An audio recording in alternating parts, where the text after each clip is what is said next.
Hello and welcome to podcast number 47. Number 47! I'm Gary. I'm Ian. And I'm Andy. And today on podcast 47, we're going to have a quick catch up and then we're going to take a look at the recent film and TV news.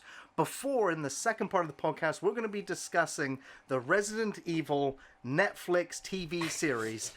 And we're also going to be discussing, or rather Ian and Andy will probably be discussing more, the shake-up over at WWE as Vince McMahon has been forced into retirement. Yeah, but you'll get to chime in and say Triple H a lot. I know. The one wrestler it's you know, amazing. now and again you can be like, I'm Triple H. Like that, so you're good. And of course, in the third part of the podcast, we will be answering your questions. So, in the catch-up, my catch-up is actually is pretty short. Okay. In the last month, as many of you guys know that have been following, I've been working extensively on the Halloween series of film reviews. Yes. We decided to do even more than what we actually had planned because I figured it would actually work in the structure of what we had. Yeah. But they've been big, long, hefty videos. I'm quite proud Tommy of them. Lee I levels think. of video. Exactly. And so, yeah, it's literally consumed a lot of my time. So I'm very, very much behind on a lot of the stuff that I would normally have watched and consumed by now. I'm even behind on... I have watched some stuff, and I have to talk about this one. It's probably the biggest one to talk about straight away, and that is that the universe of Breaking Bad has finally come to a conclusion and a finale. Obviously, the prequel series Better Call Saul just ended its 6th season. Yeah. It was a prequel show.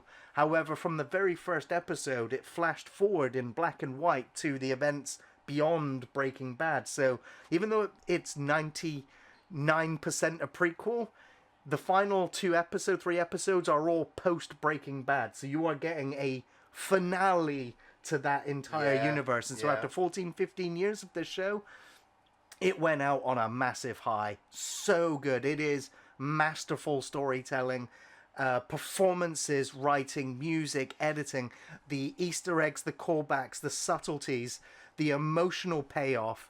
Yeah.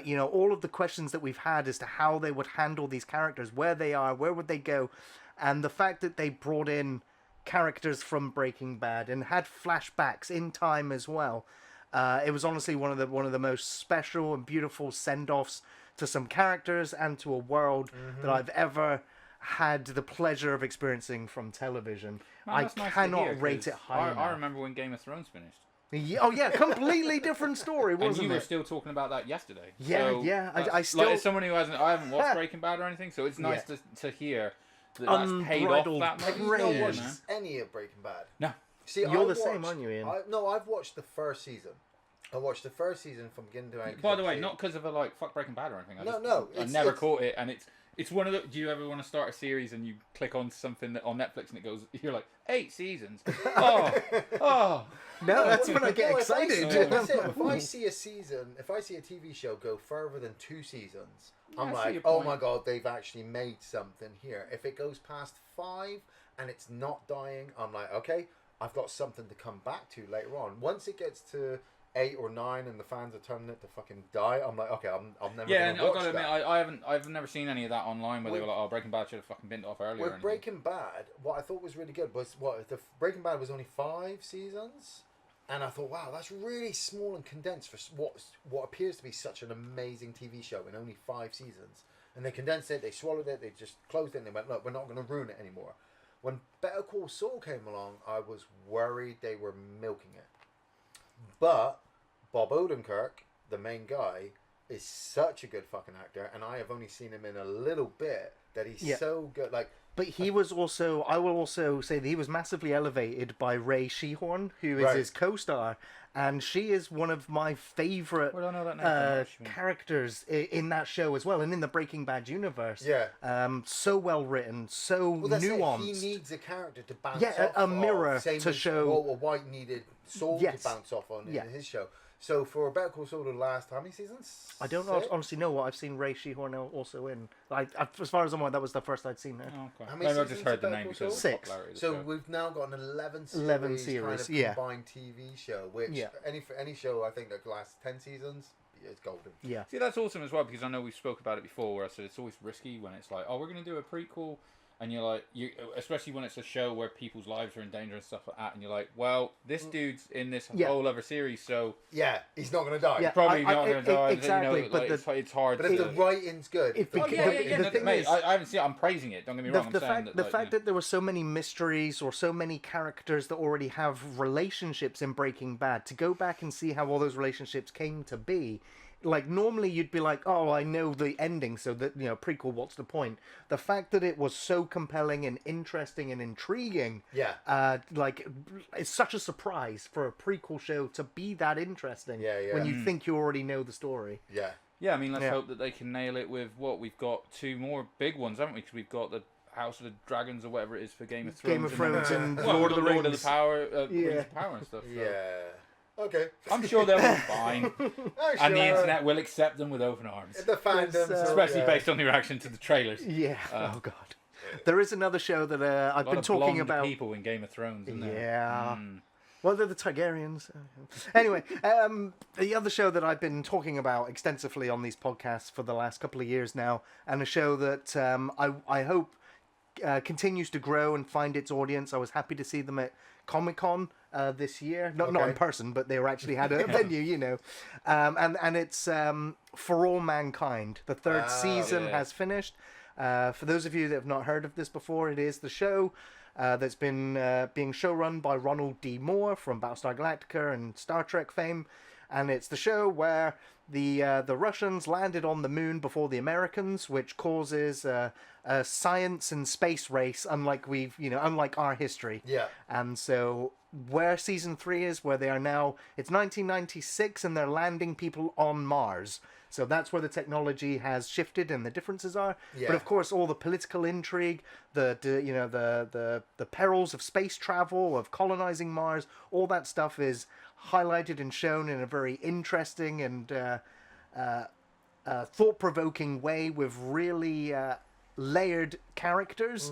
And so it's also a tearjerker. Space is dangerous, so you're going to love these characters, and then you're going to be biting your fingernails when they go through some treacherous shit in space. It's amazing. It's really, really good. So 3rd season's ended. They've done another time jump like they've done at the end of each season, so I'm like, give me more, please. Give me more. Nice. Andy, what have you been up to? It's been a while, motherfucker. Yeah, I know. Well, working.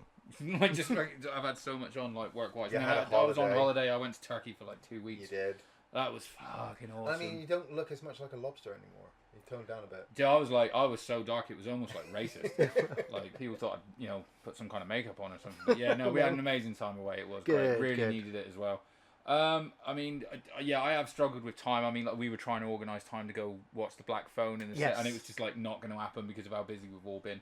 But I mean, we watched. I've been trying to catch up with a few things. So I watched the Candyman. Oh yeah, the remake. Well, actually, no, sequel. it is actually a sequel. It is. Yeah, it is. Do you know what? I actually enjoyed that more than I thought I was gonna.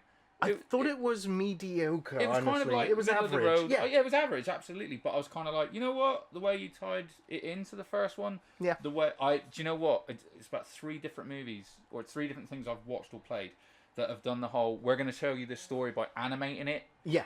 In a with puppets or with storytelling. They did it in that, and I realised how much I really like that way style. Of storytelling. That style. Yeah. So it was alright. It weren't bad. I like the whole spoilers. I like the whole Hive thing becoming part of the myth, the lore, the myth. Stuff. Yeah. I thought they built that quite well. Actually, it's just like you said. It was just all together. It was kind of like it was alright. Yeah. Prey. Obviously, yes.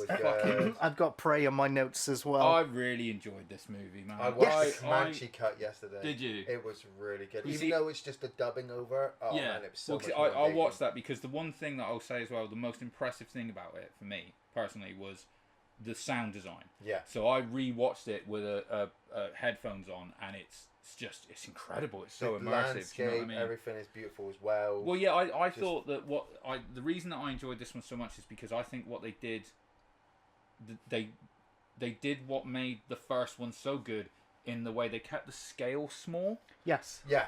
like, it's a big budget movie and stuff, but it was like, it's just, look, I mean, the first one was a bunch of Marines in a fucking jungle. Yeah. They didn't really do much else. But crazy thing, I'm trying to stay on the same tangent as you. Like, the first and second Predator movies, the city and the jungle are like characters of the movie as well. Because the Predators use them. absolutely. With this one, same thing with this land that they're in, is that the film utilizes it. That I was forever looking at the screen like, is the Predator there? Like, am I going to catch it? Like, you know, you don't get that in kind of Predators or the Predator. It's just like, here's the backdrop for the character. Yeah, and I think they had a better character for the actual Predator as a hunter in this one. You know, the way he was like, because he's very like hands on, literally in this movie. He does a lot of shit. Well, he does a lot of shit with his hands. Yeah, you know, and like when the laser comes up and you think, oh, dude, you gotta fucking use a shoulder cannon on these guys. He's got bows and arrows, and then arrows like pew pew pew. You're like, yeah, I like that his technology matched his prey. I really like that as well. I mean, don't get me wrong. There are a lot of people that were like, you know, oh, the CGI on the bear and stuff. I'm like, hey, I'm not gonna argue the toss that the CGI didn't look great on the bear and stuff. It was definitely restricted budget wise, but there was what I liked was the safari nature. Like, I mean, there's a sequence that sums it up perfectly, where there's a bug that crawls to a rodent that gets eaten by the snake, and then the snake gets attacked by the predator, and then the predator fights the wolf dog, then he fights the bear. You know what was amazing about the sequence is that, like, okay, so first off with the CGI. They were never going to get a wild bear. You were never going to get a wild cat. So CGIing it. No, they fired that one that raped Leo, didn't they? Right, but Revenant. In Revenant, right? Yeah. But shame. Like, if we're going to talk about CGI, they did as good as they could to get those animals to work as well as they did. The snake sequence, I was watching last night for the first time. Yeah, because I fell asleep the first time. You watch the snake hit that creature. And it catches the predator on the leg, yeah. So it just damages the predator a bit. So obviously that catches the predator's attention, and then the snake turns and goes, "What the fuck was that?" And kind of rears up, and that's when the predator gets it. So I'm like, man, if the snake had not caught him, it would have just gone off, and the predator would have just stood there because he's in the moment. He's becoming part of the environment. Him turning around like, fuck you, snake. I got pissed off when he caught the wolf. That was cheating. Yeah, that poor wolf dog didn't have a chance, did it? But all round, really strong offering in the There was franchise, a few moments that made me groan and grumble. But overall, really, decent, solid entry. Yeah. I kept saying, I've been saying it for months and months, like Dan Trachtenberg really enjoyed 10 Cloverfield Lane, so I knew that he could do, work with actors in a small scale, and so he pulled off what, that hasn't been done in like 20 years, 30 years, make a good Predator movie. And it was all there, like I really enjoyed it sounds really funny, but I enjoyed the end credit sequence that shows and then they were pissed. It alludes to the fact that obviously the story of that. They come back and whatnot. I don't want to go into too many spoilers for those that maybe haven't seen it yet, but go see it. If definitely check it out. So that was good. Well, the thing is, it's having a massive success on Hulu. It's a record breaker for Hulu, as a matter of fact. It's the number one spot of all movies and TV series debuts on Hulu, and also for Disney Plus in the UK. It has the most hours watched in the first 3 days, breaking records again. Critics and fans have praised it highly. So it definitely would feel like we're probably going to get another Predator outing before long. As we know, there is an Alien movie and an Alien TV series in the works. It's got nothing to do with the Ripley storyline. Do you know what they've got coming soon? I probably shouldn't say this while the wives are watching, but hey, you know what? It's a podcast. I've pre-ordered on my Amazon wishlist. Dark Horse are re-releasing through Marvel their Predator line of comic books. Oh, that's awesome, yeah. Omnibus book. Yeah. 99 quid for the whole book. Damn. That's there's Christmas. Well, that's it. If Marvel are picking up all the comic books and Dark Horse are signing up to that, and Disney have got control of it, I'm like, give me Alien vs Predator again. Yeah. The next AVP movie is going to be fucking sick. Yeah. I suppose the other big one that I saw, and I might have there might be a rant incoming now, is I did go to the cinema and watch Thor: Love and Thunder. Okay, yeah. I enjoyed it. Don't get me wrong, I'm not going to rant about the film. Because I enjoyed it. It was a fucking comedy. But what are you going to rant about? So, hey, listen, don't get me wrong. I ain't got a problem with people not liking it at all, by the way, because I talked to a lot of people that were like, They were like, it was too funny for me. Like we went too far, went too hard in the paint. I didn't like it for this reason. I didn't like it for that. Totally fine. But because no. Because no, what I'm saying is because your opinion about a piece of art is subjective. So you're right. Yeah. If you didn't like it, then you're right. Yeah. If I liked it, I'm right because it's Yeah, it's the totally. thing. This is the difference. Is what you don't get to do, and this is really fucking. And again, I know people are kind of say like, "Is this your first day on the internet?" I got real fucking pissed off watching people's reaction to other people on the internet because I'm like, you know what? Can we just be a little bit better than this? Because you could, like I said, you can totally disagree with me. Do you know what I mean? Yeah, if you So exactly, there's a difference. In if I say sort of like, no, I enjoyed it, and you go, I didn't. Fuck you! You're an idiot for liking that movie. Now you do that on the internet for some reason, and it seems that's to be the like name it's calling. acceptable. I know, but I'm kind of like, you would not fucking say that to my face. And it really fucking bugged the shit out of me. I think it's been building up ever since Last of Us 2. Yeah. Where people were like, fuck this game. Why didn't you like it? I haven't played it, but fuck you for liking this game. Yeah, well, that's a whole different thing, that is. Totally agree with you. It's the same assholes who took the stance when Vince McMahon retired. They were like, yeah, fuck that guy, burn the eulogy. Well, there just seems to be a group of people who will...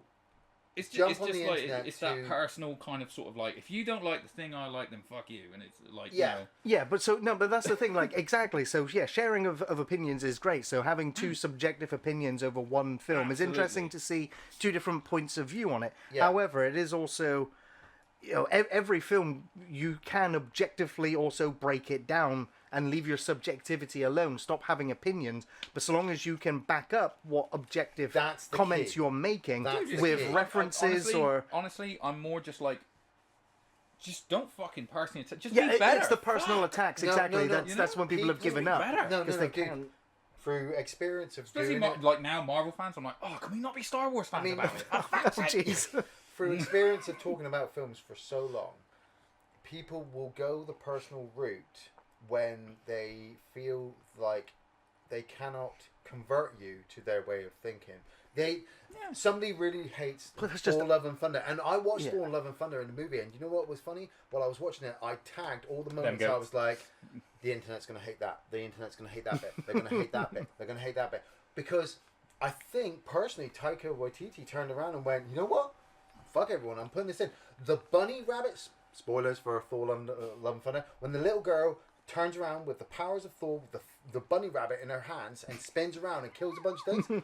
I loved it, but I also knew that there was going to be a majority of people who don't get it, that are going to dislike it, and they aren't going to be able to verbalize it in a way that they didn't dislike it by not insulting you. And they're I don't have children. I don't understand what this child moment means to me, so fuck you and fuck your ideology. And that's where I turn around and I go, well, maybe you're the one out of fucking touch. But like we said, that's the art. You're not bringing something to the movie.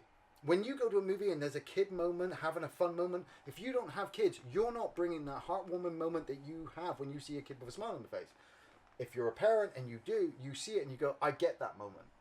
Same with Jane Foster. Her death sequence spoilers. Her death sequence at the end of Thor: Love and Thunder. Too late now. Yeah, too late now. But you should go fucking see that movie. If you don't want to see it, then you haven't seen it for a reason. But her death moment, I was like, man, that really hits in the feels. But I knew that there was going to be a bunch of audience members who don't have emotional attachments like that to understand what Thor was going through when his partner died. That's the woman he loves. Yeah, I know, and the film did not make me care. And it should have done. Then you haven't followed the other three movies. Of course I have. No, you haven't. Thor: Dark World. I haven't. Thor: Dark World. You're kind of stepping all over my point here, dude. Yeah, exactly. Don't shout at him for not liking the movie. Right. That was literally my point. I've got backup for it. Thor: Dark World, a lot of people hated on. I think it's the best one of Thor's series. That is the massive indicator that Thor had a relationship with Jane Foster. They removed it for the third movie because they didn't think the audience fan base liked it. Of course you need a fan base character, same as Pepper Potts for Iron Man, same as fucking Captain Carter. Yeah, I'm not arguing that you totally can't not have these characters. Like I said, I enjoyed the movie for it, but you see this? This is what the internet isn't able to do, is where you bring up arguments and people start to agree of things that they usually disagree on.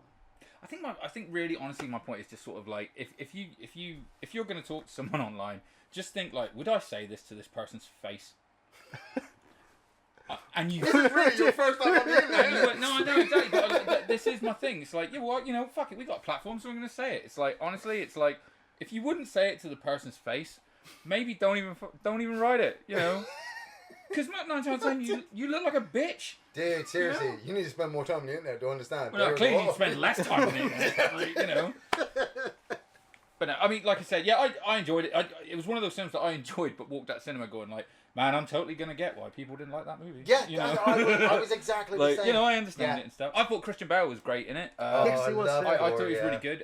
Ironically, even as much as I enjoyed the movie, I was also like, well, he was really good, and I really like Gore as a character. Like that Aaron James run is fucking spectacular. But I was like, probably the wrong choice of a fucking villain for this bitch though, because it was really funny, and he's like a proper murdering god killer. Yeah, but Taika Waititi. Maybe we could have gone with someone a bit softer, but whatever. He made that whole end sequence as well between Christian Bale, Taika Waititi's camera angle. I spoilers again. Sorry. I love the way they had Infinity's imagery on there when he goes to speak to her. Yeah. Like seeing that on screen. Yeah, that was cool. Fuck everybody else's No, opinion. I've got to admit, the one bit that I did, even I was like, oh, I think you've gone full fucking Thor and gone too far on this bit. Is I was like, why in the fuck is Russell Crowe Mario? Where someone was like, you're playing Zeus. Okay, the Grecian god. All right. I don't know what are you doing here.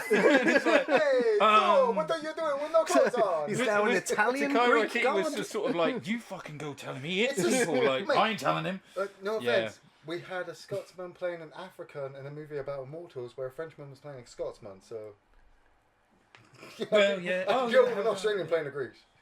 No doubt, but there you go. Anyway, so that was my little rant on that joke. But Yeah. Did you get it out of here? just stay off the internet, I guess. Isn't it? Well, I tend got to, a small story to share because I was now going to who give hurt you? a Who hurt you, mini Gary? review for Nope. Oh, cool. Right, yeah, I've that's a seen good this story.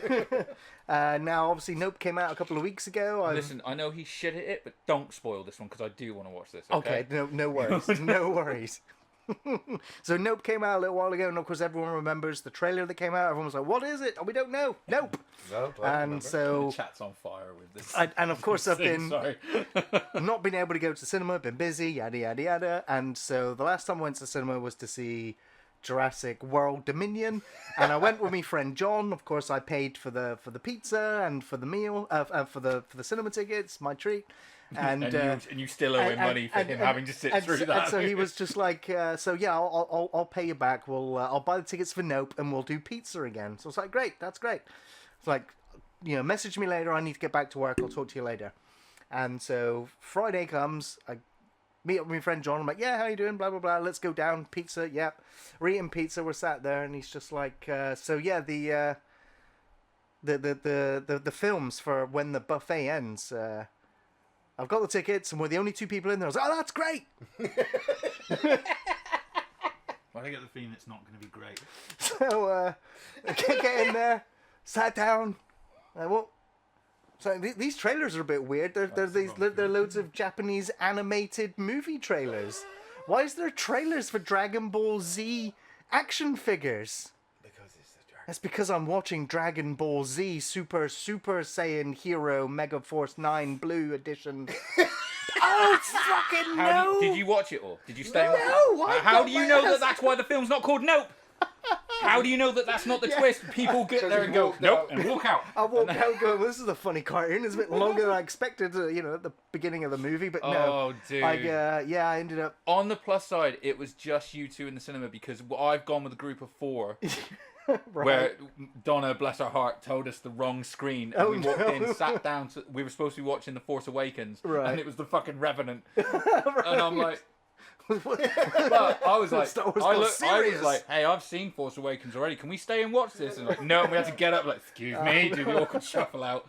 So at least the place was empty. That is fucking bad. Hey, we've all done that. because like everyone's gone I've onto never the wrong paid for a screen. ticket. No, Oh, sorry, no, that's different. Not purposely yeah, you bought bought the tickets. wrong ticket. That's different. Yeah. Now John is a Dragon Ball Z fan, so when the film started, he was like, Oh, "Oh well, he this is set this, you and this up. is that, and this is this." He And did, he I'm looking at him like, Like I'm like I haven't watched a single freaking episode. I know who Goku is. Like almost he's like Sonic the Hedgehog. He's Did like you turn Superman. into like old man, like kind of? Is that a Goku? Is that a Goku? Like, is that Goku's kid? Is that his grandson? It's the same Is as with Goku wrestling. even in He's this like, movie? Goku's not in it. I'm not watching it. No, is that a Triple H? Like 20. I walked out 20 minutes into the film. 20 minutes into the film, I was like, right, I'll try and understand the story. Fuck no. Yeah, I'll no. try and appreciate the art style. Fuck no. I'll try and appreciate the music or the editing or the story. Fuck no. Like did this Dragon Ball Z movie did, excuse me, fuck all to bring in somebody who knows nothing about this universe to try and get into it. And I tried to get into it. I said to John, I was like, we reviewed a Japanese manga anime Black this Butler. year, Black Butler, in the middle of this story. I have no idea what's come before it or what comes after it, but I will give it a go. I will take it in. But this Dragon Ball Z movie does nothing. I was getting infuriated when they jailbreak out this 14-year-old boy who's in jail, and as he's leaving the prison, throws a grenade and blows something up, and he gets in the car and drives off. And I'm like, there's no repercussions. No, it's a Japanese why is anime, it? I know. I was just like, I'm out. I'm fucking gone. My friend John was like, look, we can leave if you want because I think this is awful too, and I like Dragon Ball Z. So I was like, nope. Some movies you can switch your brain off and you can just go with. Some movies, Thor: Love and Thunder.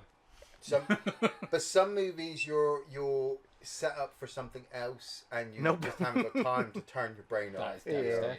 So to be fair, like that movie, you're kind of like you're in a mood to watch that, if you know what I mean. Because you gotta like be in a mood for I it. wouldn't watch that movie. No, like I've not seen it, I've not read anything, but I understand it's definitely going to be like a what the fuck is happening in the movie. Totally. I want to be able to sit down and watch that. So you would have been in a certain mood as well. Have you not seen? They're like Dragon Ball. So I've seen that. So. Us? Yeah. I haven't seen either of those. I know they're really good. Us, I prefer Us. I think Us is Everything a better that's really movie. good, I don't watch. I didn't watch. I got to be honest. I did enjoy Get Out, but I don't. It was a film that I watched. I was like, that's all right, and then it was like, next day they were like, best fucking movie ever, and I was like, everyone calm the fuck down. But that's your opinion, so I didn't go online like a little bitch. But yeah, he says going online. Yeah. I have a microphone. But I did. Yeah, I thought Us was a really clever fucking movie. So I'm looking forward to Nope. Yeah. Apparently there's a load of Dragon Balls in it, so I might not go. yeah, it's not very good. Shame. Yeah, I'll give it another go. Oh man. I'll give it another go. That is brutal though. That is. Shall I do some catch up just to change the subject? Yeah. I have been on holiday for the last couple of weeks since obviously we did the podcast with Linda. Hey dear, if you're listening. So I've been knocking out a bunch of shit. So I wanted to write some shit down. Like I said, Thor: Love and Thunder, man. I purposely said to the wife, look, we got to go see that. We take Dylan Marvel movie in the cinema. At the moment, Marvel can't do any wrong, so I was all over it. Gore, Christian Bale was fucking just amazing. Christian Bale, Dark Knight, come on. Like, can that motherfucker do anything wrong? Even when he's shouting at people on stage, it just boosts the rating for his fucking movies. I did actually think it was... Casually walk through his set, like, create a moment. Yeah, I did think it was better than Multiverse of Madness. I really like Multiverse of Madness, but I think Gore... Taika Waititi hit so many more personal levels. I have to rewatch it because I rewatched Multiverse of Madness and like recently, and I was like, do you know what? I enjoyed that the second time round. I still enjoyed it in the cinema and that kind of like, it was fun. Sam Raimi for the fucking win. That was great. But yeah, second time around I was like, do you know what? I think this one's going to be one that people later on down the line, because I know it got a little bit of grief because everyone expected it to be fucking. Oh yeah, Tom Cruise was going to fly in and save the universe or someone apparently. Well, he was too busy doing his other movie. He was hanging out with the plane. I was like, man, the Batman. Yeah. Holy fucking shit! The best Batman movie to date, up there with The Dark Knight. Totally. Like, remember when we had this conversation 6 podcasts ago and you were like, I'll watch it whenever. Yeah, and I knew I was building up for it. So as soon as it came out on DVD, I bought it. I set aside 3 hours on a Sunday morning. I put the DVD on. I said to the wife, look, go play Star Wars. I'm not moving from the sofa because I need to kind of watch this movie. Paul Dano, holy motherfucking shit. Right. That guy is... If you haven't seen There Will Be Blood, go watch that and then go watch The Batman because he's so good in that. Robert Pattinson... Man, you talk about Ben Affleck and Michael Keaton. Robert Pattinson just fucking stole it for 3 hours. You know, he was amazing. I saw The Spy Who Loved Me and Goldeneye on the big screen Nice. over the holidays. That's cool, man. And you I know, wish I could. I know you called me and said if I wanted to go, and I just couldn't get. I had no time, and I wish I could have watched that. Man, Goldeneye would have been sweet. I'd know- love to have gone see Goldeneye. you know what was so good for both movies though? I didn't even time this. I don't even know if you timed Is this. it that you bought the tickets for that movie and got to see them? Because that's obviously No, Oh, it's okay. the fact that I got Still all fresh. the tickets. I took my That week. son to see both movies, and he stayed awake and watched both movies. It was great. There was other fathers there with their sons as well. That's awesome. Both movies, when I got home, I went in the front room. I grabbed myself a beer because I was driving, so I couldn't drink until I got home. Both movies were on ITV. I would sit down, Spy Who Loved Me You're and a Goldeneye. I sucker. sat down in the Son front of a room, bitch. turned TV on and went, no way. And I just watched the endings of both movies again. Fucking Roger Can I, Moore on the big screen and small screen is amazing. Can I just ask you what you talk about? What's that? I I got the my Batman, list. I got my but list too. I don't know if in news, because if in news we'll talk about them. But Nope. DC and Oh, it's is that actually in the news? No. It should be. I just. Woo! Yeah. Man, yeah. Should we just scorch should- the earth should at we this just point? do it, Should we Lovely? just Should we jump into the news, shall we? Man, DC. One thing before let him go through his list? I'm gonna- Sorry, I didn't mean to. I was Yeah, just yeah, wondering, One yeah. thing I want to bring up before we move on to the news, actually, and I want to do this. I read Jackie Chan's autobiography book. I've had cool. this book in my collection for about between 5 to 10 years. I cannot remember exactly when I picked it up, but I remember Linda and I were on holiday and they were giving away some free books. I saw Jackie Chan's face. I was like, I'm a fan. I Yeah, picked it up. totally. You can fucking take that, yeah. Well, I remember I read Mick Foley's book this year, Yeah. and I absolutely loved it. What? Have a nice day. Have a Nice Day, the Yeah, first it's a good one. fucking book, man. So Solid. I purposely got the Jackie Chan book out and I started reading that. You know what? Exactly the same. You know, weirdly enough, like two What, he different talks about time periods. Undertaker throwing him off the cell? And No, he talks about obviously, Jackie landed better. talking about well, weird enough, it's weird enough you make jokes, but it's weirdly the same thing where both of them had this idea of what they wanted to do. Mhm. They wanted to reach this level and they wanted to do this thing. So they went and they trained. They would throw their bodies around. Jackie Chan, he spent like the first 15 years, like as he was growing up, training under the tutelage of this guy's master who trains children for the Royal Chinese Opera, right? The training he goes through would be fucking illegal nowadays. They Yeah. would get up at fucking 5, Yeah, right. train all day. If you ate, you Really were military, lucky. yeah. Yeah, it was, but it was the way it was back then. And the weird, like I said, weird thing was when I was reading Mick Foley's book, the same thing he's talking about wrestling. You'd go to the backyard of some guy's house. There was no ring. Oh yeah, There's a mat. breaking into the business in You his just- era was fucking You hard. hurt your body to get there. They beat you up Yeah. to kind of dissuade you. Yeah, Jackie Chan, he went through all this stuff and he wanted to become this big star. Bruce Lee hits. Becomes a big star in Hong Kong. You know, Jackie Chan wants to follow up. He does star in Enter the Dragon. He does get bit parts as stunt guys. But there was one part, if you ever get the chance to read his autobiography, I fucking totally say you should totally read it. But there's one part in the book where he mentions about how Golden Harvest, the film company, the film studio, is just gone now. He's forever through the book. He's talking about It's crazy because I can Change. literally see the logo in my Yeah, mind's eye I always right find now it because of- fascinating. Yeah. Studios and their histories. Yeah. if you watch Teenage Mutant Ninja Turtles now, the Golden Harvest logo will pop up along with Warner Brothers because they were doing Yeah. conjunction to release the film. They failed to pay their rent 1 month, and the Chinese government, who was renting the land to them, went, "That's fine. Nobody's watching your films. We're not renewing your lease. Everything's sold. The whole land's gone." They turned it into a residential bop. Quick as that, yeah. Like that. And the crazy thing is, reading Jackie Chan's book is constantly him talking about change. Like, he wanted to be the biggest star in the world, and then he realized he could only be the biggest star in Hong Kong until he could make himself so big that when he got to Yeah. the rest of the world, they already knew who he was. Yeah. You know, even though he even says like all of the films that he thought were absolutely bad, and he acts bad, and he films bad, and all the editing's bad. Those are the films the fans get behind. Yeah. Yeah. You know, and Absolutely. like I said, it takes Yeah, you but back to again, Mick it's that Foley. style, isn't it? It's like, you know, it's so different when you watch those old Hong Kong movies and stuff. But it's a crazy thing. It's Um, like the same thing with Mick Foley. Mick Foley, his fans, they don't remember the big matches where he wins the belts and has the great time. They remember the little matches where he was wrestling in front of 30 people. Him and fucking Vader on like German tours and stuff that Exactly. you get to see on his DVD. Man, where you're like, I dude, they're just- kicking the shit out of each other in front of nobody. Both books Like, were yeah. just absolutely amazing. I finished Jackie Chan's book. Yeah, all biographies, mate. All Nice. biographies. I watched. Yeah, yeah. You know what's funny? Just actually a real quick one. Something that you should listen to in the same respect, and it came to me because you mentioned Ninja Turtles. Kevin Nash has got a podcast. Yeah. Click This, and it's about 6 episodes in. Obviously, you know, Diesel, if you remember from back in the day, Big Daddy Cool. Fantastic. It's him and Sean Oliver. Sean Oliver does the YouTube channel, or did do it.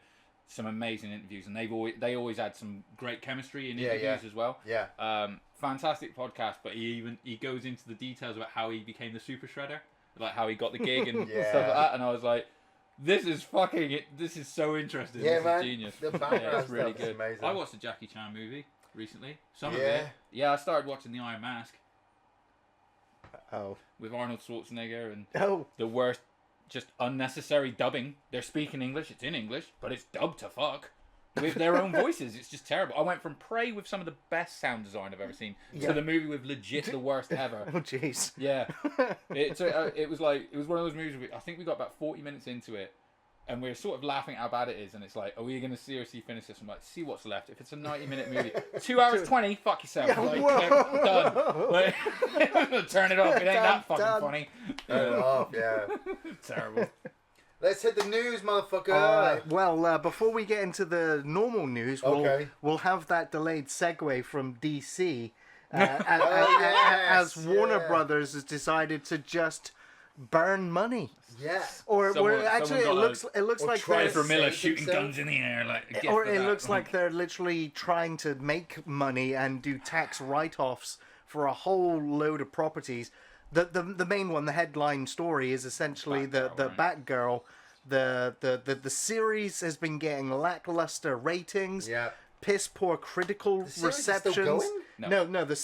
The lead actress left the show. This They is recast. the only time they could do it. Yeah. And it's failed. They brought the other actress back, and it's failed. They've spent $90 million on this movie, and they're not releasing it because it's awful, and because of other reasons. I will point out. Sorry, just to talk over you, but one of the main reasons that it's cancelled is this is the only time that they're able to recoup that money. Yes. Because of the merger with Discovery Plus. That's right. They can literally write that movie off As a tax. But because of that, you will never see it. They can't make money off it. This isn't like a Restore the Snyderverse thing. Because if they can never release it because they'll have to pay that money back. If they accidentally release they it ain't on gonna the fucking internet, do they'll have to pay all that money. So they're going to destroy all of it. Yeah, and it's upsetting, like, for all the people that kind of worked on it. That was their job, I feel their bad lives. for everyone. Yeah. All jokes aside, like, I'm gonna see fucking Michael Keaton. Yeah. Like, but all jokes aside, I feel terrible for the people that put all that work into that movie. Why are you rescuing the Flash? Fuck Ezra Miller's fucking movie. He fucked himself up. Scorched the earth. Fucking 3 or 4 times with the police. His movie is fucked. You are not getting his movie. You are not releasing Deadshot with Will Smith. You are not releasing Aquaman 2 with fucking Amber Heard. Oh, they are. 3 of them have killed themselves in the media. Do you know what's funny as well is, like, with the Batgirl thing is, like, the excuse from Warner Brothers of, like, we didn't want to release a lackluster, like, DC movie. I'm like, you've been doing it for years. Why now? What the fuck, Green Lantern? Why Like, Crazy things, talking about DC. A couple of days ago, Linda turned to me. I was like, what should we watch? Looking at TV. She's like, you know what I really fancy watching? I was like, what? The Harley Quinn movie. And I was Birds like, of Prey. Yeah, Birds of Why? Prey, Emancipation. I don't know, but she wanted to watch it. She put it on. You know what? I sat there watching it. I was like, better than Aquaman. It is. I don't know. I mean, I it got is. through Fucking it. Margot Robbie. Margot Robbie is an actually good actress. Oh, hey, I'm not disputing she that. carries It's that just movie. You know, the other actors do their parts as well as they can with Ryan, and Ewan McGregor is Ewan fucking hamming it up. Yeah, but Ewan McGregor's a great actor, but yeah, as soon as he was sort of, I'm Ryan Sionis, I'm like, no, you fucking No, you click. fucking- Like, you know. The thing that I hated with the Birds of Prey movie was that every female character was Harley Quinn. Everyone, like, they all were supposed to have their own unique personalities, but they were all the same character. It just It's because the writers didn't have anything. that's all. That was the only thing I remember from that. I remember. Yeah, I can't even get I that remember. far. I remember her making an egg sandwich or something. One minute it was a Birds of Ridiculous. Prey movie. Next minute it was the Harley Quinn movie. Next minute it was She was great in the Suicide Squad though. Yeah, she was great, brilliant yeah. in that. Which- So I'm not knocking her at all. No. I love the It's because fucking they character. realised It's on my arm somewhere. they for fuck's fucked sake. up with Birds of Prey, so they went, James Gunn, do what you can because fucking Marvel are fucking eating us out. Mm-hmm. And I will be very surprised if in the next 2 to 5 years Disney don't own DC. I don't know. They need a movie. I don't they need think, a movie to blow I themselves don't out think the now. water. No, I mean what Warner Brothers needs is a Kevin Feige-esque person to come in and go, here's your roadmap. This is what we need to do to get there, and they just need to like. But what they kind of characters? need to. Yeah. No, well, they've got the characters. Obviously, it's What more like characters? they need to scorch the fucking earth of like whatever they were Start trying to again. do, Yeah. and just start. And yet, fucking mate, it's like we've got an amazing Okay. Superman in Henry Cavill. Right. He's a great Superman. That's great. I believe I heard that they're bringing Batfleck back. Yes, yeah, And well, I he's, would he- love they have to. to have Yeah. seen the dump truck full of cash. They backed up Yes, to his yeah. house like, ding dong. J-Lo opens it, Ben, fucking money just pours in the house like. got that Batman money. But they're still going to be lagging. Like this, Even you know. then, they're still going to be lagging. You look at the popularity of bringing back Punisher in a film or TV series now, and what he's got to go up against Batman again. Even Probably won't because Marvel is Punisher. you know what's really good at the moment? If you haven't seen it, the Lois and Superman TV series. Yeah, I've on heard BBC. that's quite good. That's I haven't had a actually chance to really watch good. it. Linda and I have been watching it. They've just started bringing. I haven't had They a just brought chance in to watch Bizarro. Marvel yet. And They just brought in Bizarro, and I thought, you know what, that's actually really working. did you guys hear about? Sorry, real quick as well. It's on the 400th episode of Hollywood Babylon.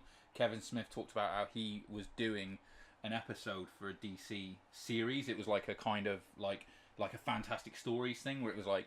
Just But the one he shoot, was yeah. kind of like he was a bit anxious about doing it because Kevin Smith was like, yeah, okay, what's the budget? And they were like 12 million or something an episode. Where he was like, what? Like, fuck, no, 3. Like, you know, Finish that kind off of thing. Whitening Gar, But motherfucker. yeah, but the funny thing, this is the whole. I won't go into the whole thing, but basically, he was writing the story, which had Bizarro, and it was about an emotional arc of Bizarro becoming Right, yeah. himself, like, and then eventually like a little bit of an anti-hero. And he said that he wasn't tapped for it, he hadn't agreed to it, but when they said who do you want to play Bizarro, they wanted Nicolas Cage to play Bizarro, and I literally was like, what? Yes. That made me sit up. I was like, Yeah. shut the fuck up.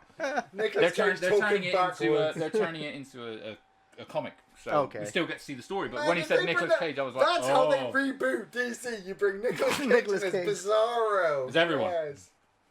Yeah. Oh dear. Amazing. Well, into the regular news. Now, sadly, Everyone is gonna, died. It's Yeah, going to feel spoilers. like a little bit of a eulogy, a bit of a together. wake.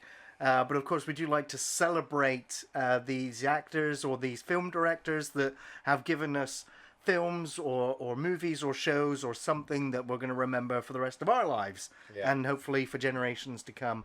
And so, first one I want to bring up is actor James Caan. He passed away at the age of 82. Of course, we're going to remember him from such films as Rollerball, Kiss Me Yes. Goodbye, Alien Nation, Santa's sleigh. Santa's Sleigh, Misery, The Father. Godfather, so many more. Yeah, Misery. Yeah. Such amazing. Yeah. Next actor that passed away was Bernard Cribbins, passed away at the age of 93. If you're English, you've seen this guy. Yeah, in in a lot. everything. You call From yourself a Doctor Who fan, you have fucking seen Yeah. this motherfucker. Wombles, Railway Children, Yeah, I was gonna say. the Carry On films, Carry On Spying, Carry Yeah. On I Columbus, do like Carry On. Faulty Towers. He was even in The Hobbit and Alice in Wonderland, Wind in the Willows.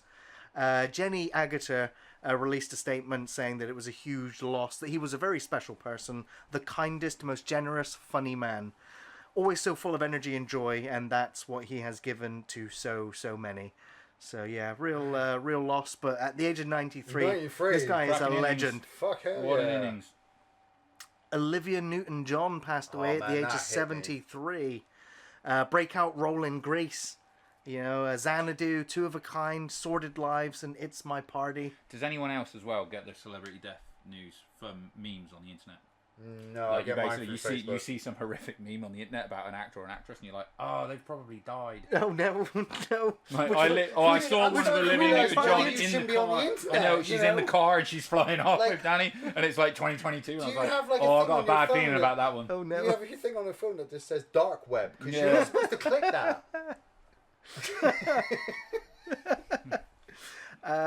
This one hit me. Yeah. Lenny Von Dolan passed away at the age of Yeah, 63.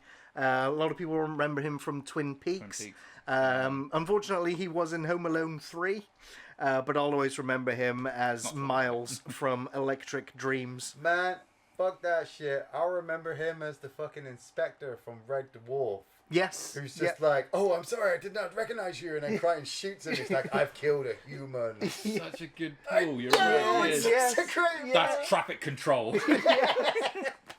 Yeah. Man, So- Lenny. Paul Sorvino has passed away at the age of 83 from Goodfellas, Law and Order, The Godfather of Harlem. This guy has been in so many, gangster movies, crime movies. You recognize his face as, Fat Tony, when he's there. Yeah. That's, David Warner has passed away at the age of 80 from The Omen, Time Bandits, Star Trek 5, 6, TNG, Titanic, a ton of horror movies like Waxwork, Cast a Deadly Spell, The Company of Wolves, Body Bags, Necronomicon. Oh, yeah, Necronomicon, where he's fucking frozen. Yeah, the frozen one where he's trying to keep himself cold Man, to he'll stop the always aging. be evil to me. Like, he is the He's Lord the of evil genius. He's the evil Yeah, from genius. Time Bandits. When I go to Yeah. hell, that motherfucker's going to greet me. I'll be like, oh, shit. This one here also, this next one, the next two upset me greatly.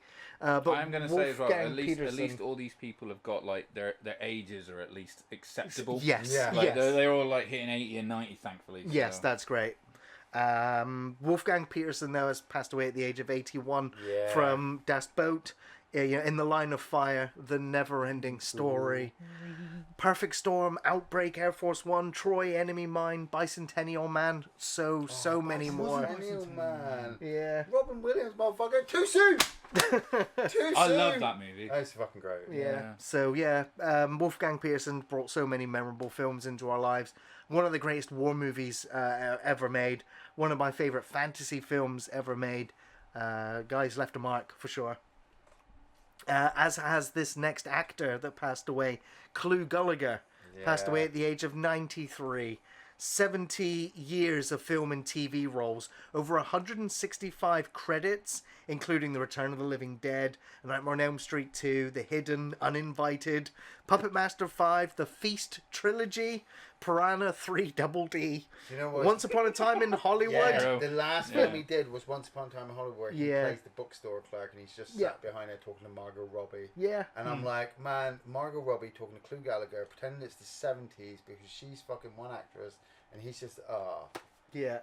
and- Wonderful actor. man, and one more to add to the list as well, because there's been a fucking I know. shit ton, Yeah. and Gary Uhura didn't died, add to the didn't list, she? but we said we remember Nichelle Nichols Yep. from Star Trek, The original Lieutenant series, Uhura, man, her dance, fucking Final Frontier in the desert in front of those rebels. Oh man, like she made miniskirts motherfucking cool,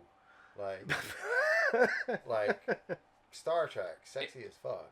I mean, it's kind of like it's kind of an easy one to say, but that kiss still.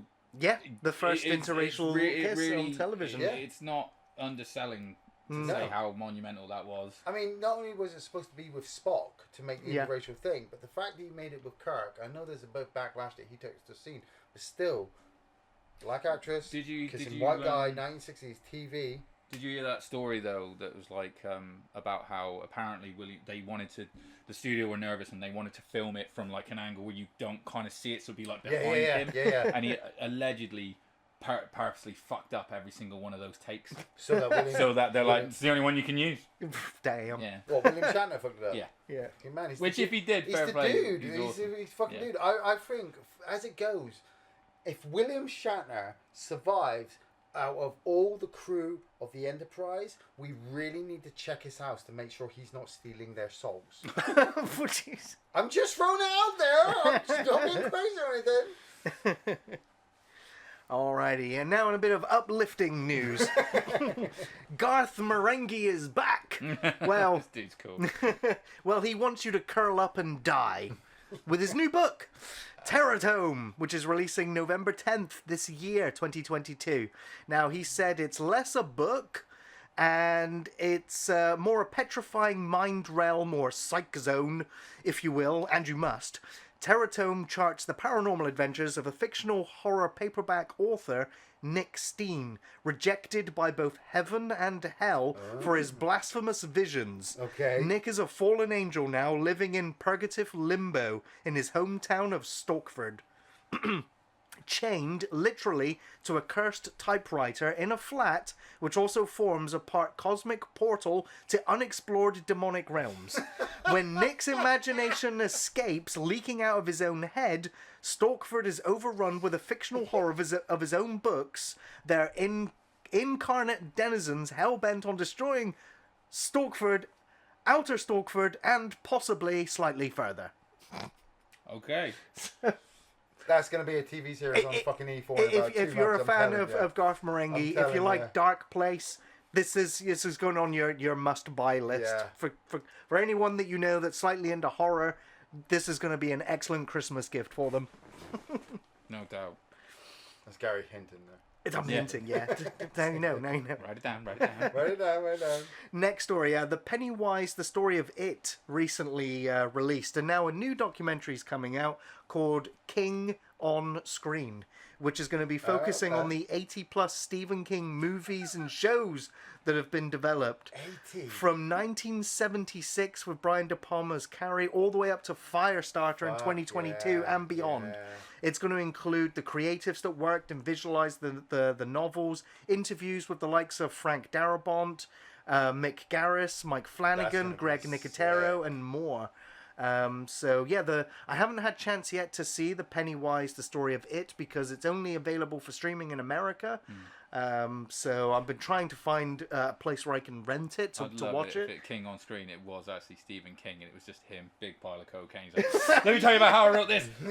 Like, the full making of fucking hell. Maximum Overdrive is still the best movie ever. I want know more. how I wrote that? Wow, fucking take that. Snowstorm, motherfuckers. Truck and move. Next story. Now this one's a bit of a surprise, and didn't really think this was going to happen. But Friday the 13th, the franchise could very well be moving forward with its 13th movie, with it being now 13 years since the last Friday the 13th The stars film. will align then. Exactly. Now, the franchise has been in the midst of a legal battle for years. Sean Cunningham, the original film director, and Victor Miller, the original film's writer, have been fighting about who owns what. The ownership and the controls, like, do you own Friday the 13th? Do you own Jason Voorhees? Do you own Pamela Voorhees? Do you own the games? Where's the license? Do you own the Jason movies or the Friday movies, etc.? Roy Lee, the producer of the It 2017, he also did the Ring remake and the Blair Witch sequel. Who is a producer, has said in a recent podcast with the Boo Crew that he can't talk too much about Friday the 13th until the end of the year, when we're going to have more news on that front. Now, back in 2018, so 4 years ago, Roy Lee and Vertigo Entertainment were planning the next movie, so it does seem now very likely that an agreement has been made and that Jason lives. And we're going to get Friday the 13th, part 13. Crazy thought but like you just said, all the licensing's all over the place. Yeah. You know, trying to work out if you own Pamela Voorhees, Friday the 13th, Jason, his mask, him in a bag on his head, Right. Crystal Lake, all that kind of shit. Teens. Yo, I own teens. Yeah. Like, bro. If you throw all of that into one film and make it work so that it's a success, you can then contractually own that fucking IP for a set period until the next time the contract comes up for renewal. I've no idea.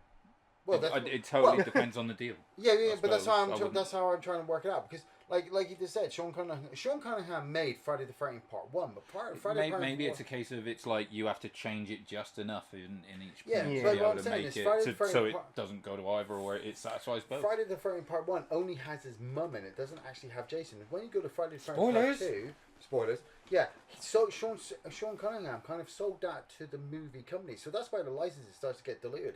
If he agrees that the company makes a new movie involving Jason, the backstory of his mum, Crystal Lake, killing all the teens, makes it gory, makes it a success, and, you know, can get the IP to at least last another couple of years, then they could... Because that was the problem we had with the game. The game came out, was so good, had all these ideas, and then all of a sudden the licensing Yeah, just it fucking just went- killed Exactly, it. and so no more updates Yeah. because they were legally not allowed to So work you on need it. to pull. Crazy enough, this is what we've always said about Marvel and DC. What they're doing, DC is pulling everything back in, going, no, we need to own this, and so every year we fucking renew this so that it makes money. And Yeah. that's what they need to do with Friday Freedom and Nightmare on Elm Street too. For sure, yeah. Keep those franchises Friday the going. 13th, Yeah. part 13, Jason plays Fortnite. Yay! Jason goes with the world. Well, he's already been to space. Jason gets in COVID. space, in Manhattan, yeah. Jason gets COVID. Alrighty, next up in the news, now Night Dive have come out and they've explained what went wrong with the disastrous release of Blade Runner, the Enhanced Edition.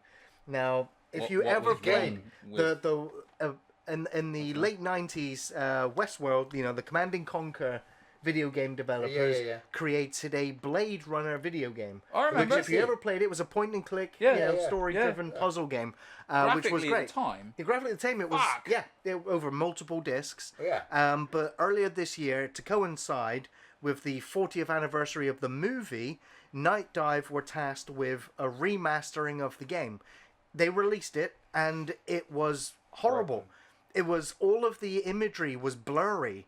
Yes, it had been enhanced so it would fill a 4K TV, but all the details were gone. It all looked smudged and blurry and an absolute mess. Not only that, the enhanced edition came with more bugs than the original release ever had. So it was an absolute butchery. And so they've come out and apologized and said, anyone who's brought this enhanced edition, here's the original game from the 90s for free. Because we fucked it up.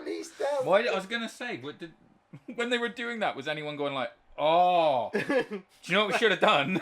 Just release the original game with it. Well, that was because These you always got to be so wary with these. I mean, like every time you get a re-release of a game now, it's just such a gamble. I mean, Mafia 3 was a big fucking Grand Theft Auto trilogy. Exactly. I was a risk. I mean, but I I think just bought it they're for fun. doing they've upscaled Last of Us for Right. PlayStation 5, and I'm like, ooh, fucking, I'm really tempted because I'll play that game again, and that will be 3 generations of console I've played it on now.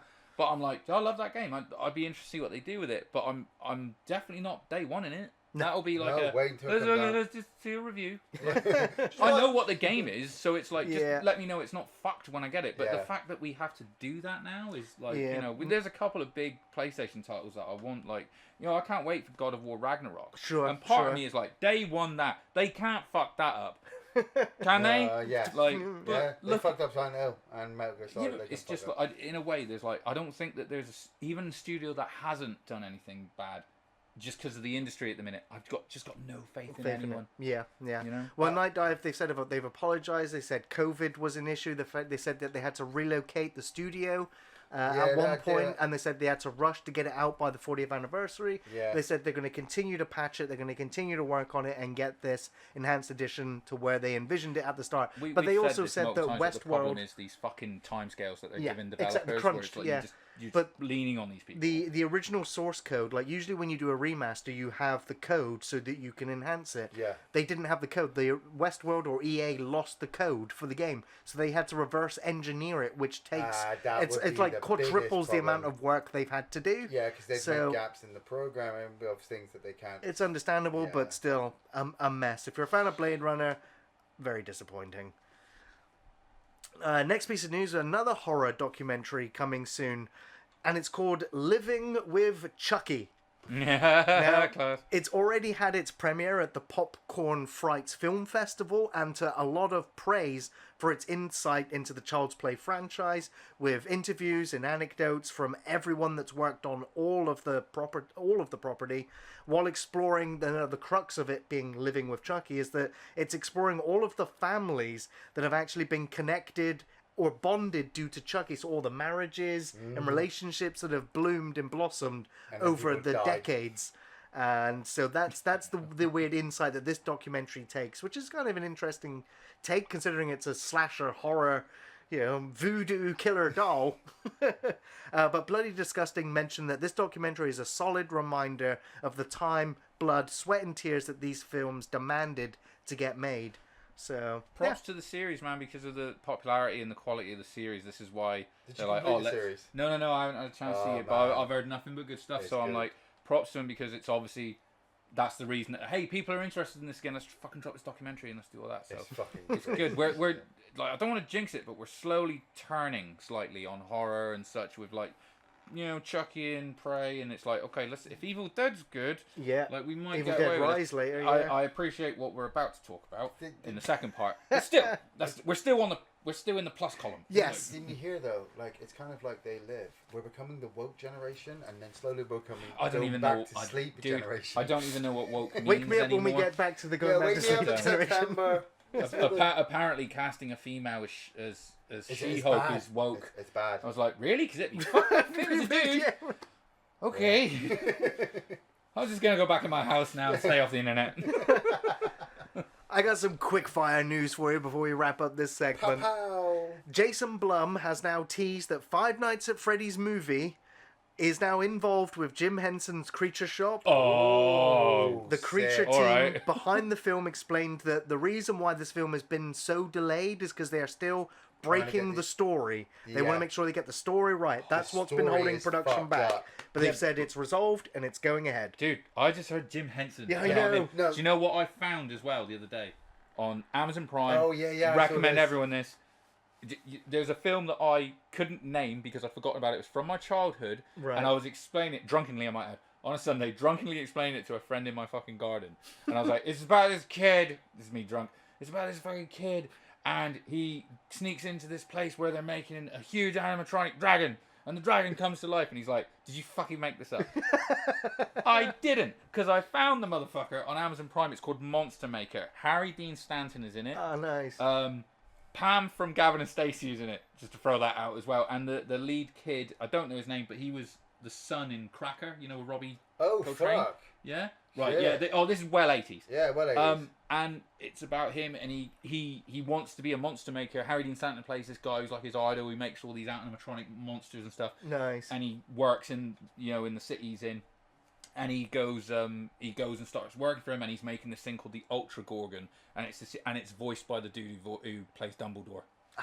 Yeah, Perfect. Which one? not Richard Harris. the Oh other right, one. okay. And it kind of like there's this whole shenanigans around it, and he kind of goes to visit it at night, and it's sort of he's not sure if it's coming to life and stuff, and spoilers it does and stuff.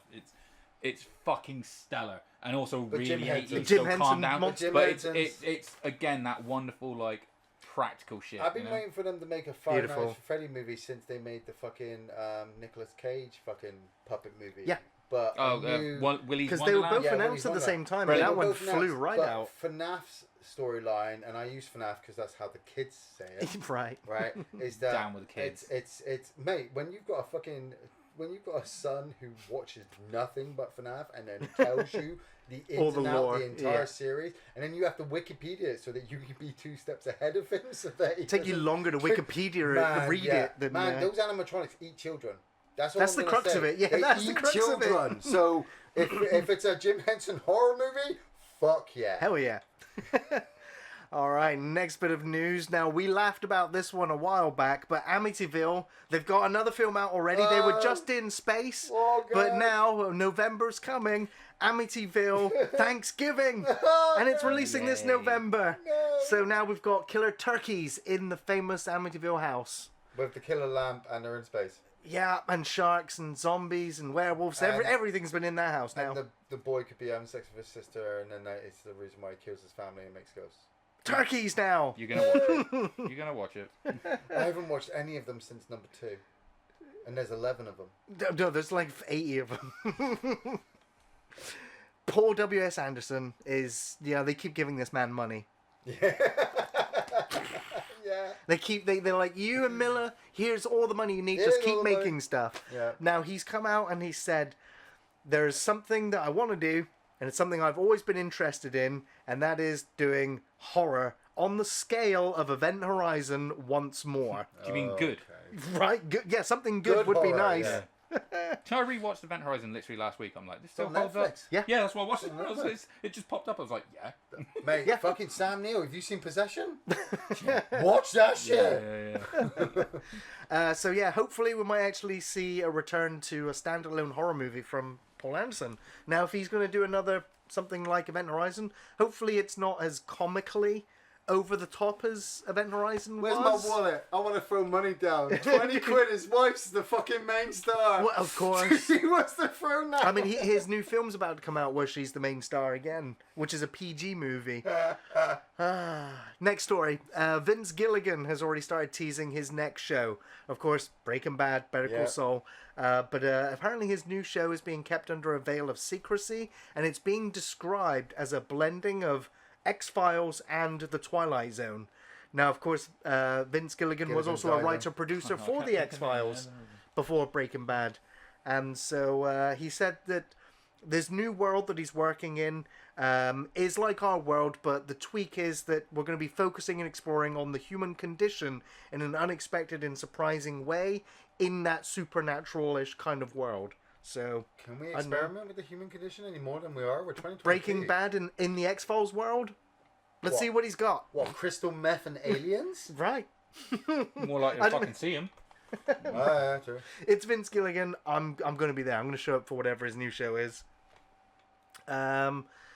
The 12-time Emmy Award-winning anthology series Love, Death and Robots has a season 4 been ordered by Netflix. Wow, 4 seasons. Yep. I've not seen season 1 yet. No, I'm bad. I should it's an watch anthology it. show, I so you stopped can after watch. season 1. I didn't enjoy it. I've got to admit, that's just me. That's fine. Every one of those little movies, 7 to 12 minutes, different style, different writer, different director, different animation team. I like Yeah, that format. For Yeah, sure. so if you like anthology, sci-fi, I should horror, totally watch it and I just can't. it's definitely fill an evening. What was the one of? Oh God, what's his name? Blumkamp's. Oak Studios. I That's thought it, that was better personally. That's what Yeah. I'd recommend as an anthology. Sure. Studios is great. Yep. The next Saw movie has been announced, and they are looking at a 2023 release. me. They're like, well, there's no Halloween next October, so let's bring Saw back. I'm a fan of Saw, but the last 2, Spiral Spiral and Jigsaw. I've Yeah. got both of them on DVD. They're not as good as when they finished it. They finished it. It's done. If you bring it back, I'll watch it. Spiral but, was almost like offensive in the way it sort of telegraphed all the It twists. did totally. Yeah, it was I was like, tedious. seriously, how fucking stupid do you think we are? Yeah, it telegraphed Like, it more than And Jigsaw. actually, I Jigsaw thought that Chris Rock put in a good performance. As in, I'm not a comedian, Chris Rock. Like, Yeah. I thought he was quite interesting, but I mean, he just didn't just slap it out there. Like, he could have just get out. He could have just slapped himself on So screen. But this new Saw movie is being helmed by Kevin Keep that Gruter, joke out your fucking mouth. who was, I think, the writer-director for Saw 6 and Saw 3D. He signed on to direct this one. He also edited Saw the Final Chapter and Jigsaw in 2010 as well. dead. The motherfucker's dead. You can't bring him Now, back. this is what they've said, right? We've been listening to what the fans have been asking, and we are hard at work on planning a movie that Saw aficionados and horror fans alike will love. And part of that is giving the reins over to Kevin, the director of Saw 6, which apparently is the fans' favourite in the entire series. So, Didn't get that far for it. Which one's 6? I again? only watched Spiral because it came I up on think Thingy, right? 6, Sure. 6 might be the one where the cop got killed at the end, and it was actually a switch. So it turned out that the guy who looks like James Remar was actually a good guy, no, bad guy, because he's working with Jigsaw. And yeah, all right, it's good, but it's not as good as 1. I don't think it's good as 4. no, And but yeah, it certainly wasn't good as the very last one where they should bring back fucking Carrie Hughes. Carrie Hughes was the fucking king. yeah. Carrie Hughes Maybe they should be will. new Jigsaw. They probably will. They probably They will. have to bring him back as the new Jigsaw. I stopped after 3, I'm not going to lie. Yeah, I don't ask you for film opinions. Do you want me to wiki the last 3? You can, it's that easy. Hellraiser. The fucking... News from Hulu. Yeah. The new movie, or the reboot, will be R-rated for strong, bloody violence and graphic nudity. Did you see the actor they're going for the role of Pinhead is Yep. a transgender actress, which I think is a very cool idea, but the writing has to work. Or It does. You're just slapping her in a suit and hoping that she can pull it off. It's a completely different reimagined Pinhead. All for it. Give me something new. I've seen enough Pinhead. Yeah. As is. It can't get no fucking worse. Exactly. Well, no, but they've got to. And this project also has Clive Barker involved in it. Yeah, that's positive. With this one. So unlike the HBO Hellraiser movie, which is going ahead, being written and directed by David Gordon Green, who has just recently released the Halloween trilogy, Halloween Ends and Kills, and Halloween. So he's doing Hellraiser for HBO, but HBO, I'm usually like stamp of approval, quality. Halloween Kills was dick-suckingly bad, so Hellraiser's going to be dick-suckingly bad too. Well, hey, it's HBO. Let's get through Halloween Ends, so we'll see. We'll have to see. Let's start having a shitty meal and eat the shitty meal and get to the end and hope that it's not a shitty meal at the end. Yeah, we need dessert. Well, if anything, chocolate sprinkles on this shit. David Gordon Green's proven that he can do comedy quite effectively. So if we're going to get a comedy Hellraiser, by the way, that wasn't me saying no. Ends might save it. I'm just like it may tank it even more. Right. Yeah, fuck. Okay, next bit of quick rapid fire news. Amazon Studios. They've had set photos leaked that they are currently working on a Fallout adaptation based on the Bethesda series of games. Showing the power armor and showing one of the vaults. And also, I didn't realize this, but Kyle MacLachlan from Twin Peaks is also going to be starring in this Amazon Fallout series. Selling coffee. Probably. Damn good cup. Michael Mann, we talked about him a little while ago. He released the novel of Heat 2. Yeah. Now he wants to turn the novel into a movie. Well, I think we kind of all saw this coming. Yeah, we did. But right now he's just like, it's a bit too epic. And he's also very worried about, of course, De Niro and Val Kilmer, and whether or not they can play these roles and de-age them and age them. And Kilmer can't do the role. We're all very worried about Val Kilmer, mate. It's not just De you. Niro, Exactly. De Niro, like De Niro's got a new film coming out actually where he's playing he's playing a mob boss and the hitman trying to go to kill them. That looks interesting. He's playing himself, isn't he? Two parts? Yeah, but I'm honestly thinking it's getting to the point like it's Bruce Willis. Like he'll be sat behind a desk for a lot of the film. He won't be able to do a lot of maybe moving around and shit. Like if you're gonna do Heat 2, just do a prequel.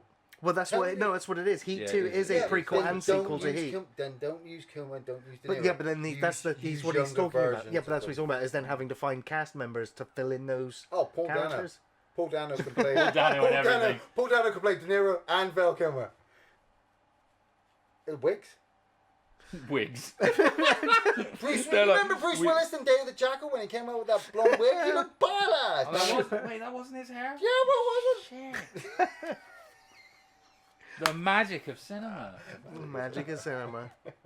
Well, speaking of the magic of cinema, we are going to take a quick break and bring this part of the podcast to a close, where we come back and talk about the magic of streaming shows. Yes. We're going to be talking about Netflix and the WWE shakeup with Vince McMahon's retiring. So we're going to take a very quick break.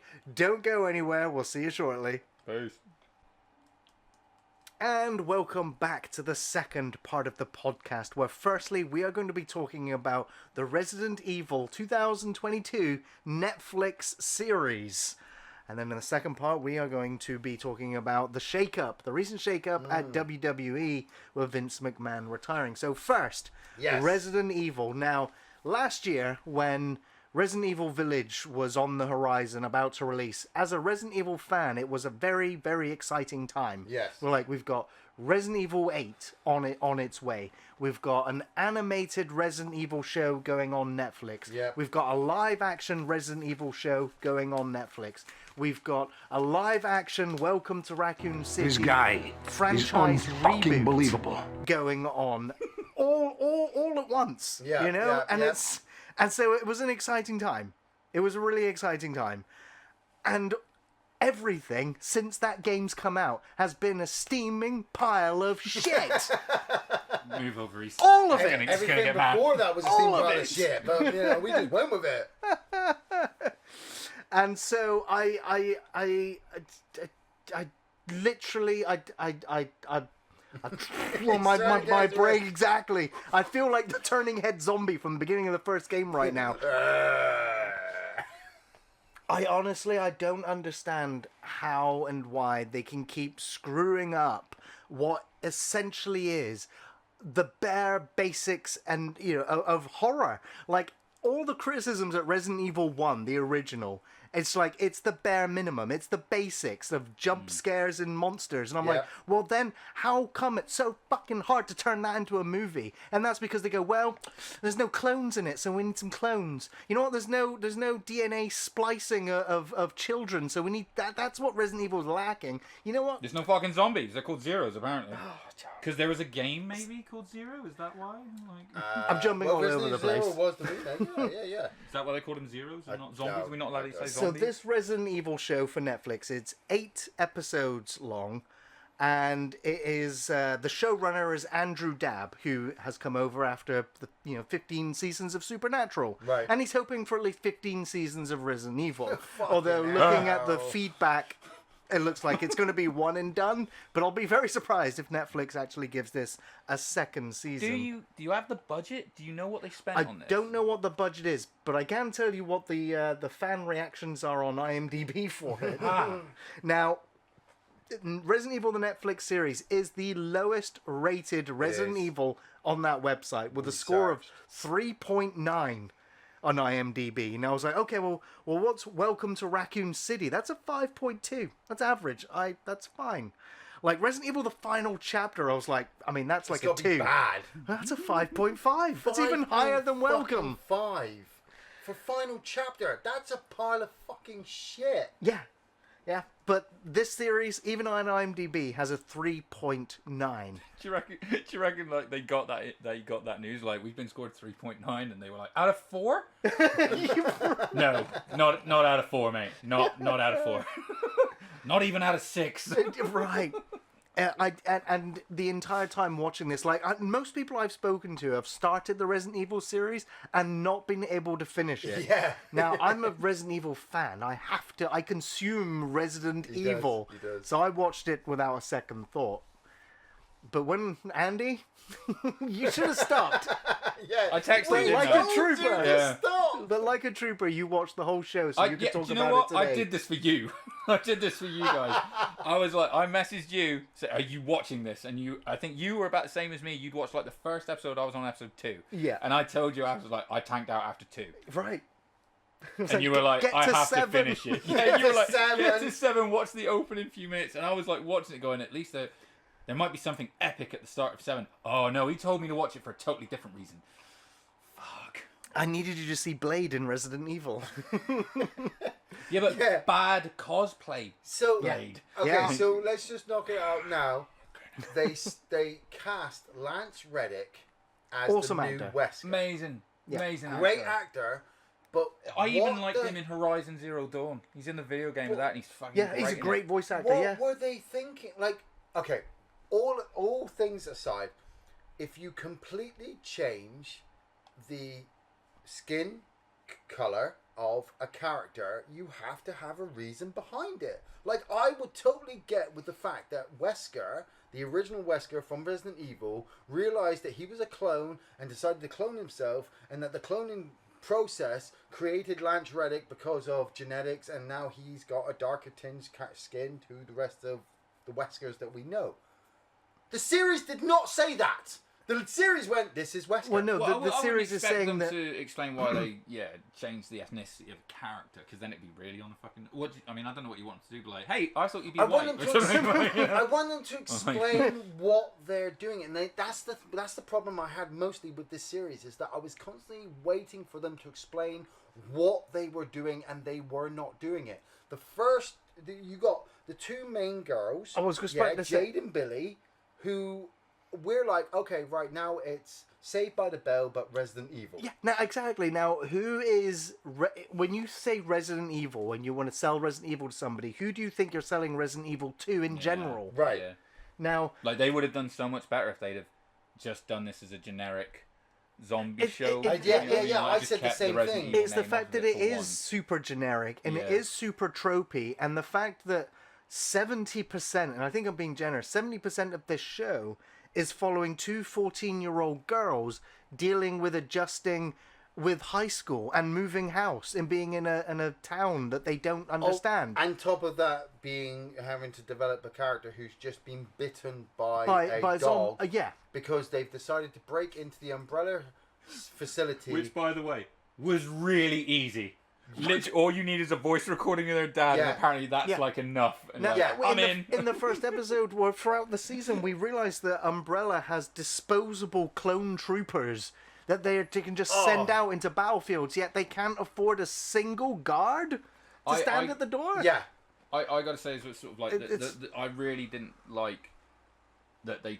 Umbrella is such an interesting entity in all of the games because it's like not just history. Like, oh, they're a fucking pharmaceutical company that are doing research in bioweapons, and then it actually tracks back to all these ancient fucking like plants in different parts of the globe. If you go for the series, it's huge. It's similar to like when we talk about, like you said about Predator, where the city is a character. Like when we talk about Batman, where Gotham is a really interesting character. Umbrella is an amazing character in itself. And in this, they're just like, we can make trillions with this pill, not billions. Fucking Kevin Spacey from Superman Returns. You know, it was like, really, is this? You are just the motivation is just purely. No, we just want to make more money. Right. There was the part in the series. So the series jumps back and forth. If you haven't seen the series, it jumps back and forth from the future, where 14 years into the future, 2022 is when it's set. So 14 years prior to that, New Raccoon City has fallen, and the apocalypse has happened all around the world. Yeah, I mean, and that's Raccoon City's fallen, and New Raccoon City's been built. So already we're like, the Raccoon City incident that we know and love, that's done. We're just pinning that off. All the games happened. They're saying all the games happened. Exactly. 1998 happened. Raccoon City fell. We went through all the different things, and then they made New Raccoon City, where we have no idea where the fuck it's set. It's just New Raccoon City. Yeah, it was in Africa. Oh, it's in Africa. It's in right, Africa. okay. So they got New Raccoon City in Africa. 14 years after that, that's when we've there's an apocalypse. There's an apocalypse, and we've got Jade running around, trying to find the. That's the thing. Those that's the thing that annoys me. There is really. It's like we've all of. It just means that all of the actions of all of our heroes throughout all of the games are utterly in vain. Yeah. Because the apocalypse happens and the world ends and everybody's dead. Yeah. I was like, well. You tried, Chris Redfield. It's John Connor. You gave it the old college try. All over again. You tried. And so, I mean, but thankfully, all those characters are not even introduced. Do you know what's interesting about Chris, though? Is that because, when the Wesker clones, when we get fucking Bert, you know, the incredible names, Albert, Albie, Bert. Yeah. Bert was... Alabaster, I don't fucking know. When Bert is like, yeah, that Wesker was really evil. He died in a volcano. So we are saying that Chris punched a rock, it's canon. Yes. Yeah, we are. In this universe. Yeah. Fuck. Now, that's the thing, though. These two girls, Billy and Jade, they're moving into this new town with their dad, Albert Wesker, who's now just a second-rate scientist trying to develop this happy pill for everybody to take so that they can get rid of anxiety. Because in those opening couple of episodes, he's actually a little... They give him a little bit of edge to be a badass. Yeah. Like that scene with the principal and the other guy, which has got nothing to do with zombies, apocalypse, nothing. It's just him being a fucking badass. How many people can do your job? Yeah. Lance Reddick is such a You won't get a job code in Pornhub. I won't lie. There are sequences where he's talking to the girls and he's telling them the reason why he's protecting them. And then when you have the revelation of why he's actually got them there, it's quite shocking. I did kind of admittingly enjoy the moments where they're trying to hide from all the cameras inside their houses. But who the fuck was Simon? Simon the fucking hacker who could fucking hack fucking everything. Well, that and was fucking do everything. Evelyn's son. Evelyn's fucking son. Well, like no explanation of who the fuck he was. The whole thing smacks as well of someone who's kind of gone through the Resident Evil series quickly. And gone like, you know, like 7. Evelyn. We'll fucking name a character Evelyn for a start. Do you know what I mean? Yeah. She's called Billy probably because of Billy and Zero. You know. Yeah. I was her Jade's daughter in the end, who's called B, and who's adopted, and I'm like, that girl's last name is Birkin. Yeah. That's gonna be season 2. Do you know what I mean? And then like the end where it's sort of like give her that note and it's like Ada Wong. I'm like, oh, you just like fucking will have this, just that, you know, just like. Throw it out there. The crocodile was like, man, so random. Evelyn dancing. I wrote that down. I wrote that down. What was that? Yeah. I mean, there were points as well where they. One thing that they did do fairly well, like as any show is. I did find that they did tend to end an episode where you were like, alright, I do want to see what is about to happen. She just jumped out of a fucking building. Like, you know, see what happens there were next. a little bit like Evelyn says to her somewhere. It's like I rescued this company. They took it from your grandfather, and you're like, is that Spencer? Yeah, it was. She's yeah. Evelyn Marcus. Yeah, I think she's Marcus. Right, Evelyn so- Marcus. There you go. There's so many connections to the games, and it keeps it alive. There's a few, but they don't. No. They just don't land. And the weird No. thing is, and this is why when Gary and I looked back at the other things in the Resident Evil franchise, all of the Paul W.S. Anderson movies, the animated movies, everything that came after, we were just like, how are you making everything else look better? How can you be so bad that everything else is looking like I should? I was watching the TV series. I really wanted to watch the Russian Mila Jovovich movie where she's hidden under the ice because it just... I wanted to switch my brain off. At least that give had a some fuck. style, Yeah. over its action scenes. Now, is there anything that we can praise this show for? Yes. And I'll probably get slated for this, but I praise all of the actors. All of them?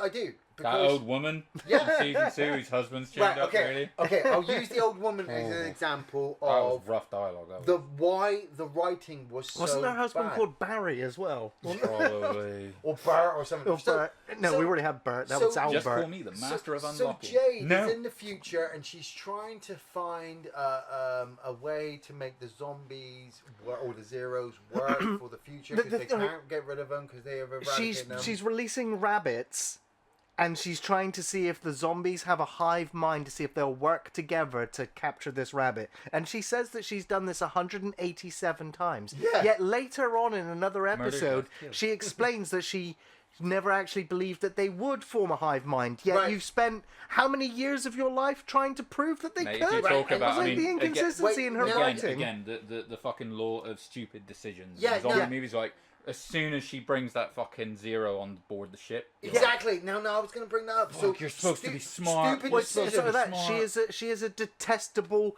protagonist. 14 She's our lead years. character, and we don't like her. like, dude, when he grabs the gun, I'm like, fuck it, shoot her. 14 years into the apocalypse, right? And every episode just seemed like we were dealing with people who didn't know what the fuck they were supposed to do.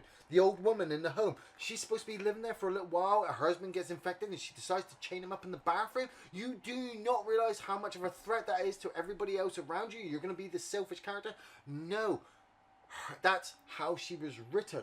Because Yeah. the people writing her didn't know how to make it. They needed to make an action sequence to extend the audience a little Mate, bit that's a longer. trope at the Well, end yeah, of the day. it's The the whole, same with- I can't say goodbye to my fucking Yeah, member Yeah, of but the that's a same trope, with isn't it? You know? Yeah. the same with Jade when she's on the boat. She's talking to that doctor nurse next to her. Oh, I had no idea who this fucking doctor nurse was. Is that a doctor whose last name is Nurse? No, but It's anyone who gets introduced in an episode with yeah, Jade, you're she's just like, you're going to die. Oh, Jade, like She gets I'm everybody pregnant, killed. 2 months, and I'm like, you're gonna get everybody. You are like, Yeah. you're fucking dead. You're Alice. You're the 4 new minutes Alice. later. She's like, oh, we need a zombie. Oh, you gotta wait 2 weeks. I'm like, I bet you she drags one on board. She fucks off. She grabs a fucking zombie without telling anybody. Same thing. No guards. Nobody stops her. Yeah, Somebody- kid, you can stay in the room while I do this. Yeah, I'm this, gonna do this This experiment. experiment, which, by the way, hasn't worked 187 One of our times, but Discorders- this time, I'm sure everything will be safe. One of our Discorders pointed out that if you watch at the end of every episode of that series, it's a different writer Oh, yeah. and a different director. Well, the So same showrunner actors- wrote 2 of the 8. Yeah, so Yeah. the Yeah, actors are that's still like- trying to keep their characters alive. That's why we understand Jade, Billy, Lance, Reddick as Wesker. But every decision, every character situation that they were in was absolutely stupid. We were like, what the fuck are you doing? This is going to get so many people killed. Oh, we don't care. Oh, look, we're dragging a fucking alligator behind us. What the fuck are you dragging a giant alligator behind you for? Where the hell did you get it so from? they could do the eye open thing. Where Which, the by the fuck? way, you know I said like B is going to be Birkin. I bet the alligator was fucking William, and that's why he didn't attack her. Right. Well, no, because they killed William. They She's killed no, I'm William. just saying, but she's going to be like, because that kid's going to be the catalyst to the pheromone that's going to stop him, which Yeah. is why the alligator didn't fucking do it. So it felt like they were kind of like, especially those last couple of episodes, they were just like fucking breadcrumb, hoping to get a second Yeah. series. But it's like, dude, you didn't do didn't enough do in enough. this season. Yeah, No. To make it interesting. honestly, I mean, Billy. I mean, I'm not being funny, but like, you could have had 100% success rate when that fucking soldier's got the helmet on and rocks up in front of Jade and is about to take it off. There is not a single person watching that isn't going to go, that's going to be Billy. That's going to be Billy. Exactly. You know, she takes it off. Still got the same hair dye from when she was 15, just so we all know as well. It's the same character. Yeah. It's like... yeah. And they seem to be almost turning her into more of the Wesker character as well, I found. Yeah, an actual villain of like the show. Like an actual... Yeah. Yeah, because Albert Wesker, we get we mentioned earlier the flashback where we see the Blade Wesker, and and moving like he does in Resident Evil 5, moving really fast like the Matrix with the martial arts. But it's the fact that this show decides to split its narrative between the present 2022 and the future, which is after the apocalypse.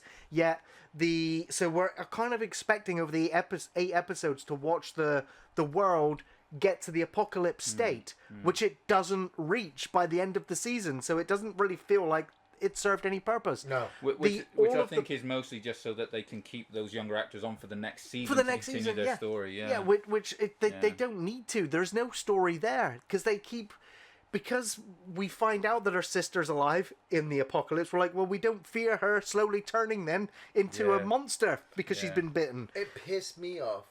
Every time in the future, whenever they caught up with the sister, they just had another platoon of soldiers. Yeah. Of bike helmets and leather, and I'm like, where the fuck are you keep pulling out these? Yeah. But when she dropped the thing and a million fucking zombies come over the hill, and I'm like, you don't see them when you were flying over? There's so many editing and it's like, it's all right continuity now, we put up a chain link fence around the tent. Oh, so yeah, chain link fence. Yeah. It's like, we're an umbrella, we built a chain link fence. I'm like, you're all dead. Now, there is a couple of things that I did, though, enjoy. Yeah. I thought that there was one action scene in the show that was really good, and there was a couple of moments where I was like, wow, that could be like a screensaver. Was it Fat Irish John Wick when he went Fuck, not the ginger fucking yes! twat. He was awesome! Fuck like, him. I did like the kind of turnaround. Did no one see that? Like, you know, I was like, that was kind of funny. He turns up as a representative of Umbrella. He's here to bring Jade in because they want Jade alive for some reason. Yeah. Such a weird character. So yeah, I mean, we know he's villain. He's shooting innocent people or he's shooting other survivors. He talks like an absolute ass. You're meant to hate him until you find out that he's basically being pushed around by Umbrella too, and all he really wants to do is go back home and look after his kids, which are these 2 little doggos. That's all he wants. Fuck him. And so I was just like, oh, maybe I was wrong about you. And then the action scene where all the zombies break out and he John Wicks through these zombie hordes. Now, he is not built like Keanu Reeves, No. No. This guy is He's like, he's you a got big guy. John Wick off of Wish. Right. Like, More like John Walker. It's like actually it's almost like as if Jack Black released an Instagram. Yeah, right. Yeah. John Jack Wick. Black is John Wick. It's and, like sorry, Karen. Sorry. And it was a really good action scene. Now, there was also a really great moment, visuals, where Jade ends up with a chainsaw and she starts chainsawing up this zombie and the whole screen is dripping with red blood and red lights. It was gory. And I was like, that's really gory and really, really cool. Yeah. So for me, that was a real strength. I also really liked the caterpillar BOW at the start. The spider sequence. I liked the spider sequence and the liquor sequence in the tunnel. And yeah, the crocodile. Yeah, the CGI was a little bit off, but I actually enjoyed. I enjoyed seeing these monsters. It's Resident Evil. I want to see these monsters. Yet they've still not given me the hunters. No, like in all the Resident Evil adaptations, no hunters. Why can't they get the basics right though? All right, what is? Okay, I'm just going to show you a visual thing. Right. What's this about? Because that's the fucking zombies running. Yeah, sprint. They're like sprint, in the first but with episode, your the zombies arms sprint. inside. Mate, seriously, if they put their arms out, they'll grab the people in like 2 seconds. and it's over. Yeah. And I know how to back up this argument because as bad as we think the Resident Evil series was on fucking Netflix, I actually watched the first episode of the Dawn of the Dead TV series from 2021. Okay?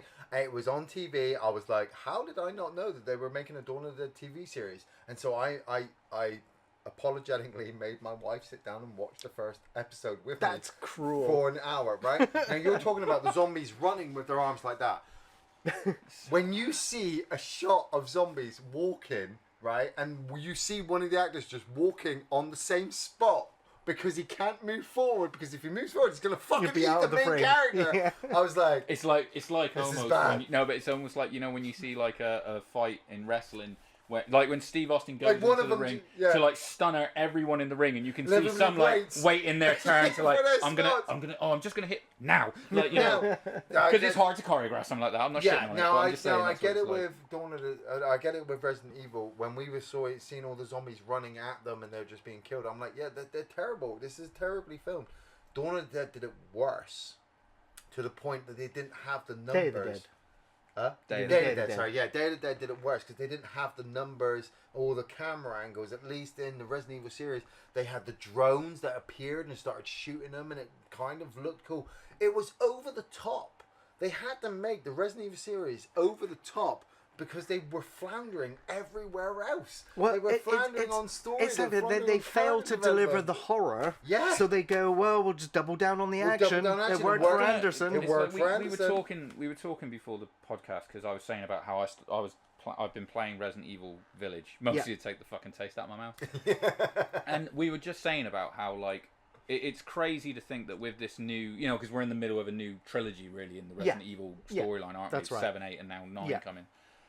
It's kind of funny that you're like, wow, they've taken this series from like a fixed camera game to an over-the-shoulder game. Yeah. You know, To first and person, this yeah. series, First it's person. almost like what they did in 6, where everyone was like, "Fuck me, what's this Gears of War?" You know? Yeah. And again, it was the complaints of like, stop taking all the horror elements out for this fucking bullet, hell. And then in 7 they went, it's like we're gonna put it in fucking first person. We're gonna put it in VR. It's gonna be, smaller in Scary scale in again. the way of sort Yeah, of like, yeah. it's a jump scare thing and stuff like that. And then in 8 they kind of perfected it in my thing, because I'm loving this. I can see why it was your game of the year last year, because it's it's Scary. almost fucking perfect in a way Scary, for yeah. like mechanics and everything like that. It's scary. I just did that dollhouse. If you know. I'm running around the castle, like my wife's kind of watching me do it, and she's like, that big vampire lady keeps catching you, and I'm like, I keep letting her. Oh, no. So you're supposed to be doing that. I'm like, no, you might want to go to the other room. But anyway, and it's funny that like, especially in Village, you're like, it's all here. I'm running around the castle. It's like, it's here. I'm in all these locations. I'm a completely sort of like new character in the way of like, what Ethan is. But this all feels like Resident Evil. It's all here. So again, why is it this fucking difficult? It's like, and we've seen the games literally pick the entire franchise up and move over here and go, now you're this, and you're like, this is Resident Evil now. Yeah, it still But works. is it because Capcom are like, all right, we're gonna give you the I think Resident they Evil got better name, writers. but don't connect it to the games. No, they Just give them don't- license don't- because I they don't just think give they them were. license. Dude, I mean, because money was spent on it. Dude, the Man, fucking yeah. money alone for that Times Square thing with the liquor crawling around the building, I'm which all was with better you. than the series. The best adaptation they have made of the games to film is Welcome to Raccoon City. That's the best we've got. Go. He can. If you compare everything we have seen. I mean, I haven't since seen they- Welcome to Raccoon City. Mate, Honestly, I still think the best Resident Evil adaptation is Paul W.S. Anderson's Resident Evil. You would see now that's where he's going. Resident Evil. Because of the rubber nemesis monster. So Resident Evil 1, because of the Resident Evil music. 2, Resident Evil 1 and Resident 2 by Paul And W. because it Anderson has no is Resident Evil characters in it to ruin. It's your best adaptation. Yeah. It's Again, you're picking turds at this point. Yeah, so- but You really no, are, But yeah. we watched the series. Yeah. How the fuck could Netflix go, yeah, this is fine, release it? It's Resident I mean, Evil. look, I get It's the again series. that It's what they not. wanted to do is they're like, I mean, like you said, look, we want to. This is where we want to set it, and this is what we want to do with it. Which is like, well, that's fine, but then in that case, you need to bring in all new fucking characters. You can't even invoke fucking Wesker or whatever, And, Yeah. But if in season 2 they go, yeah, here's Chris and Joe. They've come back from their shits in Europe. Now they're dealing with all the shit down here. Well, that's it. Like, if they wanted to do like 15 seasons of this Resident Evil show, How can is they it going not? to be split narrative every season? Yeah, how can they not Like- just go like, we're gonna look, we're bringing in Ada already, and I'm not being funny. I guarantee you, she's got a fucking boyfriend living with her with like long ginger hair or something. As well called. Whoa! What the fuck? Well, I'm just saying. I bet you. Yeah, that's I know they what you're do. saying. Long ginger hair. You could have fucking said any hair color. You had to go with long ginger hair. What's wrong with long ginger hair? Leon is ginger. in the Yeah? original. Well, that was my point. We're I'm sexy sorry. fucks. Okay, well, you bagged Ada Wong, so well done. I wouldn't be surprised. I wouldn't be surprised, honestly, if they do that. And it might even be a thing where maybe they are told as well, if they do a second season, that they're like, you need to start making this look more like Resident Evil. I suggest you Chris Redfield better fucking show up, talking like this, going, man, punch that fucking rock.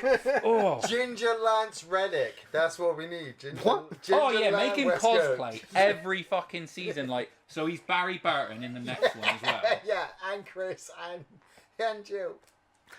They should have had Bert making a sandwich in that series as well. Man, dude, what was up with that scene where he suddenly turned on a dime to like, fuck you and your breadstick rule, that's limited. Dude, it's the point of him. Well, that was Bert, not that's what I'm saying. Yeah. No, but he's just been released into the public for the first time. Yeah, but he was kind of chill before, wasn't he? Yeah, but he's not a complete clone. Wesker, the original Wesker, is a fucking hard-nosed killer. These other Weskers, and that's what I mean about the acting. Going around snipping fingers They're all off. defective, and that's why he's ended up cloning or making these daughters, so that he can keep taking their blood, so that he can keep himself from. I actually felt for Lance Reddick's cool Wesker of, I love my daughters, but this is the reason why I made these clones, because I will die otherwise. That him saying, I will die and I need their blood, is the Wesker I know. Yeah. You know, just using them. Yeah, the immature Wesker. Do you know? Yeah, that's a bad clone who will kill everybody if he realizes how much power he's got. Yeah. You know, you had that one good clone in there, and Wesker shot him. So these other clones. I'm just done with clones in Resident Evil. Honestly, I'm just done with clones in bloody Resident Evil. Did I miss why Evelyn drugged her missus? Because they moved and her missus was gonna leave her. Yeah, she didn't want to move, and so Evelyn drugged her so that they'd all be I'm not being funny. I knocked out the last 4 episodes I think yesterday, and I was drinking. Yeah, I'd say there was one other moment you mentioned it earlier in that I did like as well, and that is, like, of all the Resident Evil adaptations, this series did this the best, where it had some clues and some puzzles and some mystery. That all came very quickly, from playing Moonlight Sonata on the piano to finding the dead key to picking it up to finding the message inside to then finding the pet dog and then putting the code to get into the secret lab. I was like, that was pretty cool. Moonlight Sonata was better than the Welcome to Raccoon City Moonlight Sonata bit, and yet they will feed us this to go, oh, you remember, you're Resident Evil Moonlight Sonata. Remember berries? Yeah, but you've got to fucking make it work. Yeah.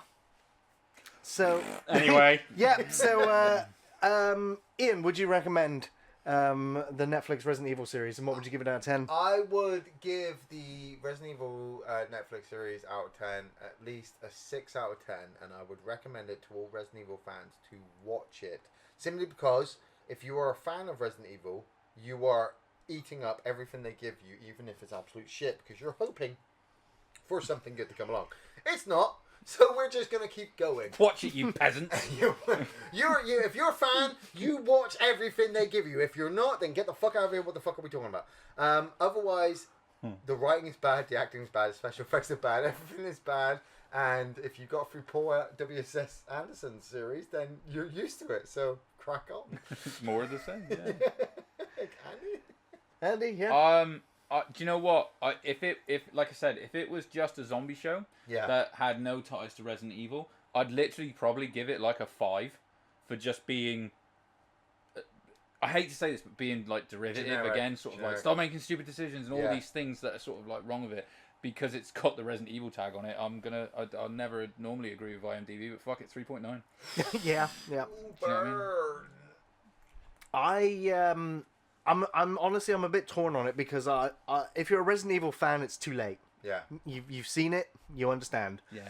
That they've ruined it again. It's not a Resident Evil adaptation or a continuation. It is a fan fiction that's had a lot of money spent on it. Yeah. If you don't know anything about Resident Evil, this is just going to confuse the hell out of you.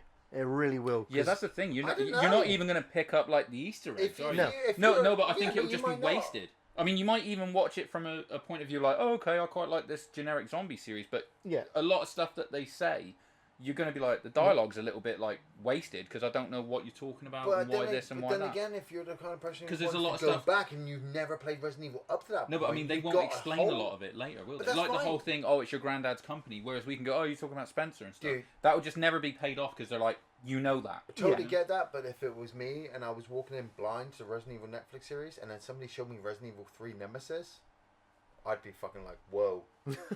Show me more. Like, wow, this is good. This is good.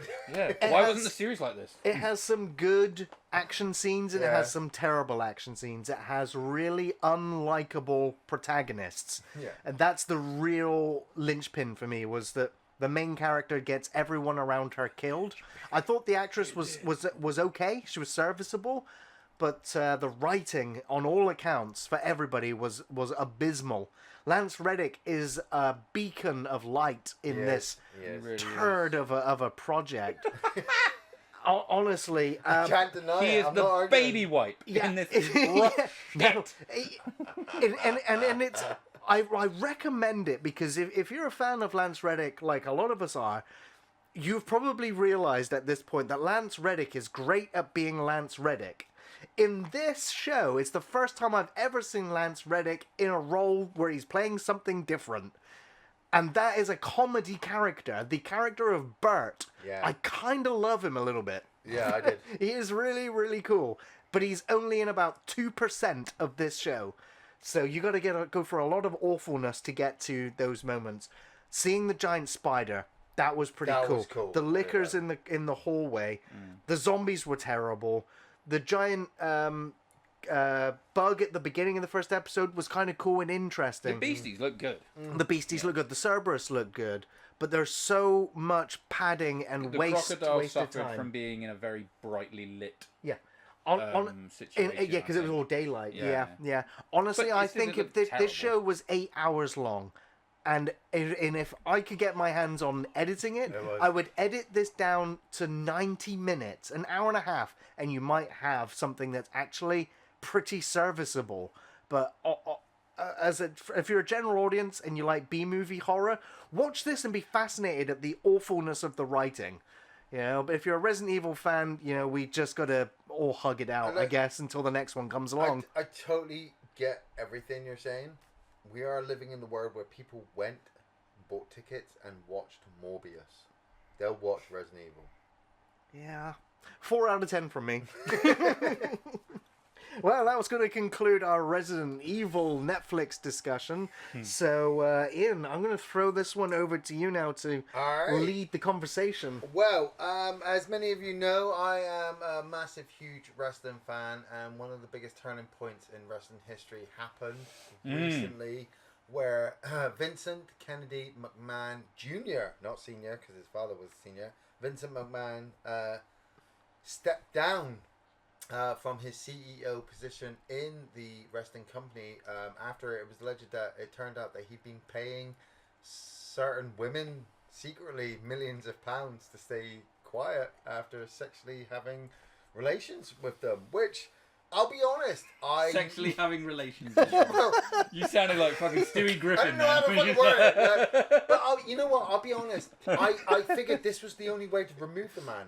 There was no way you can move a man off a mountain. Oh, he'd have once died. he's made We the joked that mountain he'd himself, die on a job, and he would have. unless you removed him. And I'll be honest, this still sounds like kayfabe.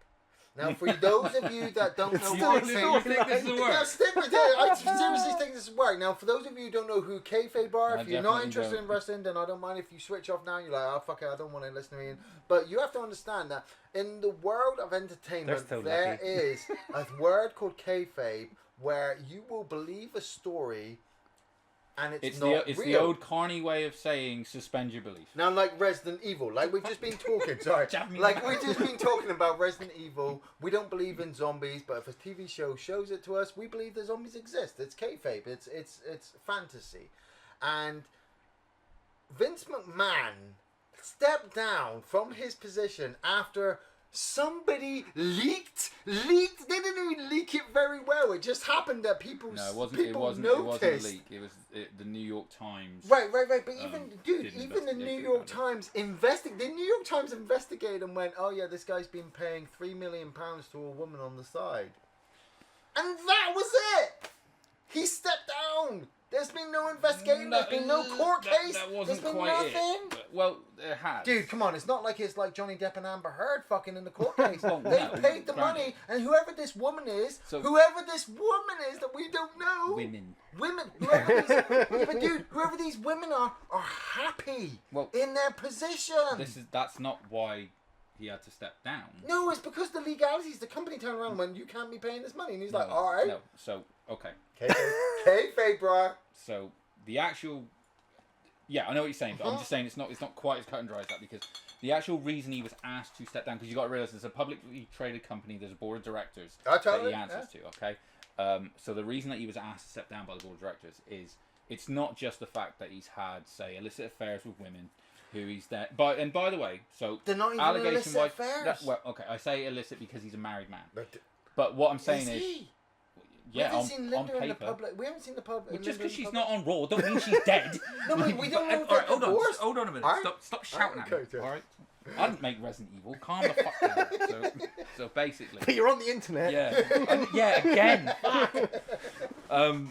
So basically, he's had like affairs with women. Yeah. He's then made them sign NDAs, non-disclosure agreements, and paid them money out of his own pocket. Now the problem is so the first woman that they were talking about was a paralegal in the company, right? Who went from say like $100,000 salary suddenly to a $200,000 salary, and then this sort of money was paid out to keep her quiet, and then it's happened more. But the reason he was being told to step down is because it's kind of considered like a misappropriation of company funds. Oh, totally. Because it's not necessarily come out of his pocket. He's and, their boss. Yeah, but also they've now had to go back and readjust their financial reports. Oh, totally. So that is the reason. It's not just he was fucking some girls and stuff like the horny old goat. Yeah, but this is how the internet has tried to imply him. Is that he's this bad guy. Wait, but so these and women, now he's been vilified. But these women are not coming forward. They're not making a public thing. They're not Me Tooing him. No, they're not Me Correct. Tooing him Now, because listen. whatever he did with these women was on a respectful level. And you say that, but what evidence we got? Well, the fact that one of them has accused him as kind of like finishing with her and then giving her like a toy to John Laurinaitis. So there is these. Now wait a minute. Right, all I would say is right. based on what you want to talk about. Now, So basically, the very short version is Vince McMahon has resigned under the cover of a scandal. Okay, so if you draw the line under that, Kayfabe. What's interesting now, is that we've now got Triple H, Paul Levesque, his son-in-law, who's taken over as sort of head of creative. Yeah, totes. You've got Stephanie McMahon, who's come in as sort of like interim CEO, I believe, along with Nick Khan. Yeah, so I mean, we're now in a new era because Vince is no longer, because Vince was the head writer of the show. Yes. So now we've taken him away, and we've got Triple H doing it now. And Stephanie. And Stephanie, yeah, and a team as well. But the thing is you had with like Vince in charge, is you had all these like banned words that people couldn't use. Like championship, like wrestler, for example, which is really funny. A sports entertainer now. Exactly, yeah. I mean, it's like because like people say about like the company's called like World Wrestling Entertainment. It's actually that WWE is now like a dead. I don't know what it's called, like a dead logo in the way where WWE doesn't stand for World Wrestling Entertainment anymore. Well, it's like KFC. Right. KFC doesn't stand for Kentucky Fried Chicken. Right. It's just KFC because KFC is the brand. Yeah. So WWE technically, when people say, "Oh, it's called wrestling," I was like, "No, it's called WWE. That's the whole thing." Yeah. But WWE Universe. They've been doing it for like last 5 years. So, but now we've got Triple H has come back in. All I know of a him. sudden, yeah. I've seen a bit. I'm going to throw it to you. I'll be like, Gary, who's in charge again? You're like, Triple H. So we've seen huge amounts of people suddenly coming back into the fold. We've seen people like getting a bit more sort of like time and a little bit more freedom on the mic, which is excellent. The matches seem to be being given a bit more time as well. Yeah. And the general concept, because the mood backstage apparently has been horrific for a long fucking time. So that's kind of where we are, isn't it, at the moment? With Well, it's like workers would always say that they couldn't go to people to give them their ideas Yeah. because the creative was a process. But then we'd hear from the top end, Vince McMahon and everybody else was like, we need you to step forward with these ideas to make us understand that your character is wanting to do something. So I always felt like Kevin Owens. Now, a lot of people might not know the name of Kevin Owens, but if you're a wrestling fan, Kevin Owens is like a big name because he's gone from he's gone from the independent circuits of being known as this overweight wrestler who was never going to do well to being the big time star on Raw. Now that was mainly because of Triple H. You know Triple H, Gary. Triple H. That was mainly because Triple H is one more hits than Hulk Hogan. Yeah. Because he's looking at Yes. Kevin Owens and But he's the same like, as Hollywood Hulk Hogan. this guy can work, he can talk, he's got everything we want as a character. Now, I personally, and maybe you'll back me up on this, Andy, like Gary probably won't understand it, but is Vince McMahon Jr. just the replacement of Vince McMahon Sr.? Remember when Vince McMahon bought the company from his dad? Because his dad did not see the vision that Vince McMahon had of making this overwhelming world universe. It was still territories, wasn't it? Well, yeah, I mean, when you say replacement of, I mean, he is in the way that he bought the company. Yeah, yeah, but what I'm saying when is it comes that to he actual was... business, like the way they want to take the business, No, yeah, I but- mean, his dad, Vince Senior, had it in a time where it was thought that you say couldn't sell advertising on TV Yeah, for but now wrestling because Vince people didn't watch McMahon it. Jr. is in a situation where he is now still the mindset of 1980, 1990. Or you talking about before he went, he was still in that sort of mindset? No, I'm meaning now. Like, well, now God knows what he's you doing. need to Like, you need to remove panicking, probably. You need to remove Vince McMahon from his position because it's not that he doesn't understand the woke generation and the audience come around. It's that he's not as quick to catch up on what's changing. You need to put Triple H and Stephanie in charge because you need to understand that women's wrestling is a part of wrestling now. It always was, and if you sat there and went, "Oh, I'm going to skip for a women's match because I'm bored from it," I mean, yeah, it's you definitely weren't really had a paying better, attention because all of them position. were trying to work. You know, and Vince McMahon, like I said, Junior, that's why I kind of see it as kayfabe. You don't have to say junior, by the way. You dropped that. I know, but I kind of was respectful. I see Vince McMahon stepping down, and especially with this Me Too movement kind of thing, of trying to bring more attention to the product, of saying, look, he's still evil, but he's not that bad. And we've taken him out, we've put Triple H in, we've got Shawn Michaels in, we've got Stephanie in, we've got Nick Khan in. If the company doesn't do well, if Royal Rumble, the next Royal Rumble coming up is not a big event like SummerSlam was, and SummerSlam was a huge fucking event. If Royal Rumble's not another big event, the company's going to die. And they do not want the company to die. They want the company to. They've got billions in revenue from like I the know. TV. But they've just come out of the fight with AEW for last 3 years? Well, I mean, look, basically, AEW was supposed to be moving them what from up. what you're trying to say is sort of like that. Obviously now there's a lot of pressure on like Triple H and that crew to like carry on or improve. No. What I'm saying is the opposite. If I wanted, like we've been saying for years, we wanted the Attitude Era to come back. I always thought it was Vince to give me the Attitude Era. It's Triple H who will give me the Attitude Era, because if anybody worked through the Attitude Era, it was fucking Triple H. If anybody worked It's through still the there. if anybody was working through the Ruthless Aggression Era, it was Triple H. If anybody can get the, but look, we said it, didn't Do you know we? what? I You think said also Kevin it's Nash coming almost back. like- If anybody yeah, can that'd be make amazing. Kevin but Nash I come think back, it's kind Triple of, H. It's kind of the interpretation of actually what the Attitude Era was, because a lot of people think that like the whole PG-13 thing was sort of like, oh, that's the fucking death of that kind of era, and it's like, look, as much as the Attitude Era had that edgier sort of programming, I think that the crux of it and the reason it was so good is that the performers were allowed to be way more organic in what they were doing. That's one thing that I've actually picked up and heard Yes. from is that, And that like they're being given a bit people more are freedom joking now. that Michael Cole doesn't have Vince talking in his ear, Yes, telling mate, him he's what to so say much better on now. air anymore. Him and Him Pat and McAfee. McAfee, yeah. And people have memed that moment knew you were from gonna do that. the latest Spider-Man film where Dr. Octavius has his things turned off, turned yeah, off, yeah. and he's like, suddenly I can Oh hear my the God, it's silence. clear. Yes, but a lot of wrestlers have said that all of their promos have all been Yes. scripted, and they're not allowed to budge one word, No. or deviate from it. And there are certain words that they get get into serious trouble if they say wrestler or belt or Yes. you know, Can't say hospital. all of those sorts of things. Can't say blood. ruling. The fact that the wrestlers now have some ownership over their characters because they're putting on a play, you know, it's like a big ensemble production, and so if they get to put parts of themselves into their promos, you're going to see more diverse characters and storylines. Like, the thing that kept wrestling kind of fun is the gimmicks. You know, all of the gimmicky characters.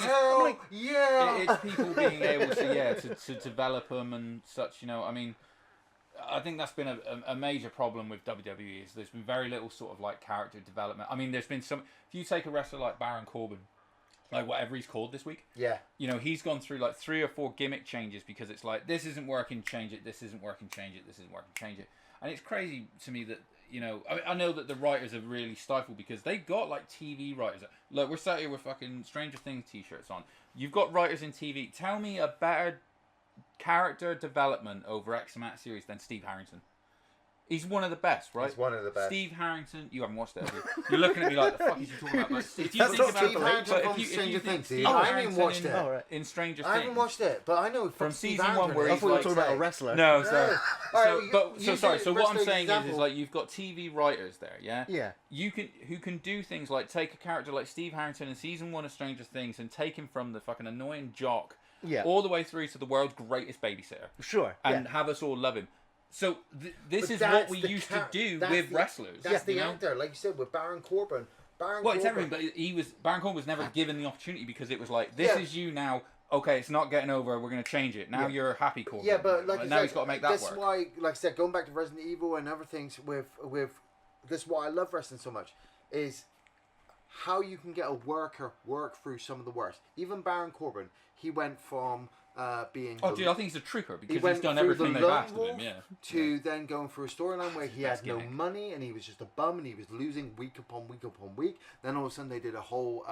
he won money in Vegas. Yeah, he won money in Vegas and all of a sudden he's super rich. So it was like a JBL storyline where he's now a rich guy and he's taking the piss out of people. You know, you see the same storylines when they go with Undertaker, with Kane. You either get behind the characters and they are good in the ring and they can make the stories work.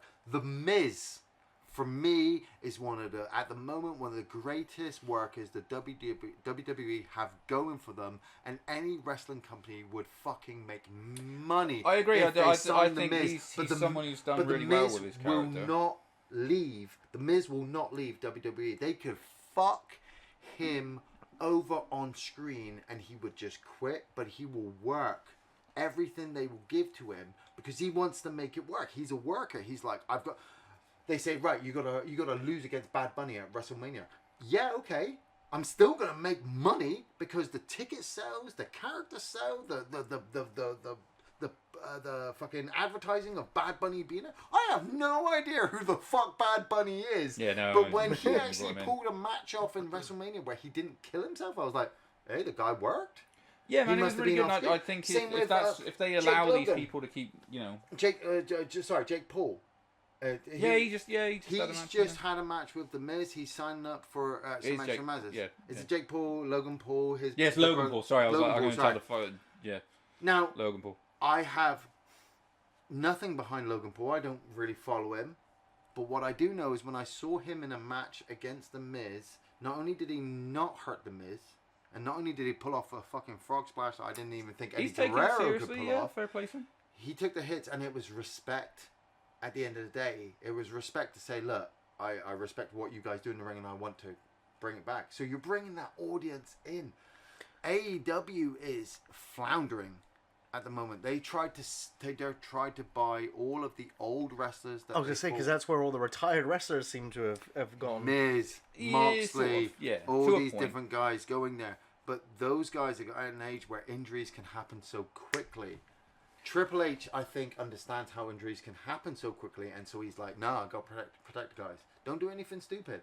Just go out there and make the match work. Well, do you know what? how I it did. works. Have you been watching Raw and SmackDown? I've seen it. Well, mate, I follow the top 10 on YouTube every week, and it's gotten better. All I would say is what they tend to do as well. I've noticed over the last, say, like 3-4 weeks, whatever it's been, is like they are giving the matches time. So from going back to the sort of thing of like how it looks at the minute, it would appear that like, okay, we're actually letting wrestlers wrestle for a bit. You know, yeah, we're not tell the story in the ring. Yeah. We're not like thrown out. I mean, Raw is still too long at 3 hours. It should be 2. But it's not going to change. Nick Khan has come out and go, it'd be 9 hours if I had my way, because it's more. No, but it's more revenue for advertising. Yeah. But yeah, they seem to be actually giving them more time. We've just had Shawn Michaels, greatest of all time in my opinion, promoted to vice president of like talent and stuff. Yeah. Okay. What's up, Campbell? Happy birthday. What up, Campbell? And that, I mean, to me, is sort of like, dude, there's no one better when it comes to like putting a match together in the ring. H So, and Shawn Michaels I think it's crazy positive at the minute. I've got to be honest. I mean, like I said, I'm going to watch it on the weekend, in a couple of weekends, whenever it is. I haven't been really that excited watching WWE for quite some time. Yeah. And now, you know, the last few, I've got a friend of mine who I'm going to Clash at the Castle with. We messaged each other and stuff like that. Have you watched SmackDown? You watched Raw? And it was like, yeah, it was good, right? Isn't that weird? You know, like we've been surprised. After years. Like, you know, I've been messaging you like, did you see this? We saw that, and you know, so it's good, man. I think we're in a good place right now, and we're kind of in this thing now. I mean, the whole thing with Vince is kind of like outside. I think, and I think as wrestling fans, we need to put it outside. That's my point. It's not a big thing. Like, if he was a truly bad guy, this would have killed WWE. But there's something missing where I think it was just them going, I'm gonna retire, but I really want people to watch the show. So well, do you know, make me out to be a bad guy. So a bit of controversy to boost the ratings. Alex Jones. I don't think it's a big like, you know. Fuck you, Alex Jones. I'm just saying. I don't think it's a big like conspiracy. It's literally like he got caught doing something he shouldn't, and they binned him off, and it's that simple. But if it doesn't make the news in 3 months, it's not that big of a deal, right? It will be in the news constantly for the next. It won't. Year. I'm telling you, mate, the next mate. I'm sorry, but billion-dollar company CEO leaving it, financial indiscretion. It's going to get publicised. New York Times are like, yes, hungry for that story. That is not going to go away. Royal Rumble, no doubt he's been told to like lay low and stuff. Like, if we get the Royal Rumble with no bad press to WWE, no, but that is the point. That is one thing that I'll say is like the company is not being blamed. It's just been in the media. How is that possible? Because the company didn't do it. No. Wait, but he's the man. But he's not now. Dude, when Michael Jackson took Michael Jackson took all of his hits with all of the personal shit going on in life, his whole fucking legacy took a hit. They had to recoup him by bringing back. He was his accused story. of being a paedophile. I'm not fucking Right? surprised. What's Vince McMahon doing? Fucking making not kids. Like, how do we know? Alex Jones, calm your fucking tits, because you're gonna go. Fucking Vince McMahon's gonna make you pay £49 million for slander. I'm telling you, Vince McMahon doesn't. Dude, all I'm saying is like, again, I think his example is that it's a corporate fucking easy play, right? It's like the fucking dude at the top is in trouble. They're like, get the fuck away from us because we're a publicly traded company. What's ironic I'll be honest. well, they even thought that the stock price would dip, and it went up, which was weird. I'll be honest, I'm just really happy we're talking about wrestling on the podcast. It's a fucking big thing. Well, like I said, hopefully we're going to be talking about how fucking good it is in another seriously, 4 weeks. when you come back from Cash Goddess, you're going to say how good of a fucking show it was, how much of a fun time you have. And you I've no doubt. It looks like it's going to be a good card. With Triple H and fucking Shawn Michaels in charge, I reckon they've got the kayfabe written to the point. I'm click for life. I can't fucking wait. Yeah, I don't know if you ever told me 20 years ago that DX would eventually be running the company for real. You'd be like... You watch all those old documentaries about the Click and it's like, these guys wanted to run the industry. You're right. Guess what, bitches? They are. I again highly recommend Click This, the podcast with Kevin Nash. The story, no one's got better road stories than wrestlers, and no one has better wrestling road stories than Kevin Nash, man. He tells a story about Bam Bam Bigelow nearly getting fucking shot in. Do you know about the raping story? The Raven story. The raping story. No, what the fuck? Right, seriously, I kept seeing this shit on YouTube popping up. Right, so like at first, Is this 1992? the 1992 shit, yeah, right. So first the video they even popped joking up. about it. So yeah. first the video popped up where it was on the podcast. Somebody had made a meme of Kevin Nash saying how in 1992 he was raped. Yeah, it's like I'm a survivor. I'm a spiel survivor. as well. I was raped by a group of men, kind of thing. And then I suppose it's come out that it's fake. Yeah. Right, because I haven't seen it fully. Although if you watch the podcast, he's like, yeah. What can I say? Shit Right, happens on the road. You know, he's so like, how ridiculous is Kevin it? Nash sits there, and either somebody's edited it, or he's actually legitimately sat there going, "No, yeah, I'm a survivor. Yes, yeah." And I'm like, He's so you funny. were what? Kevin Nash he gives no fucking shits. Right, yeah.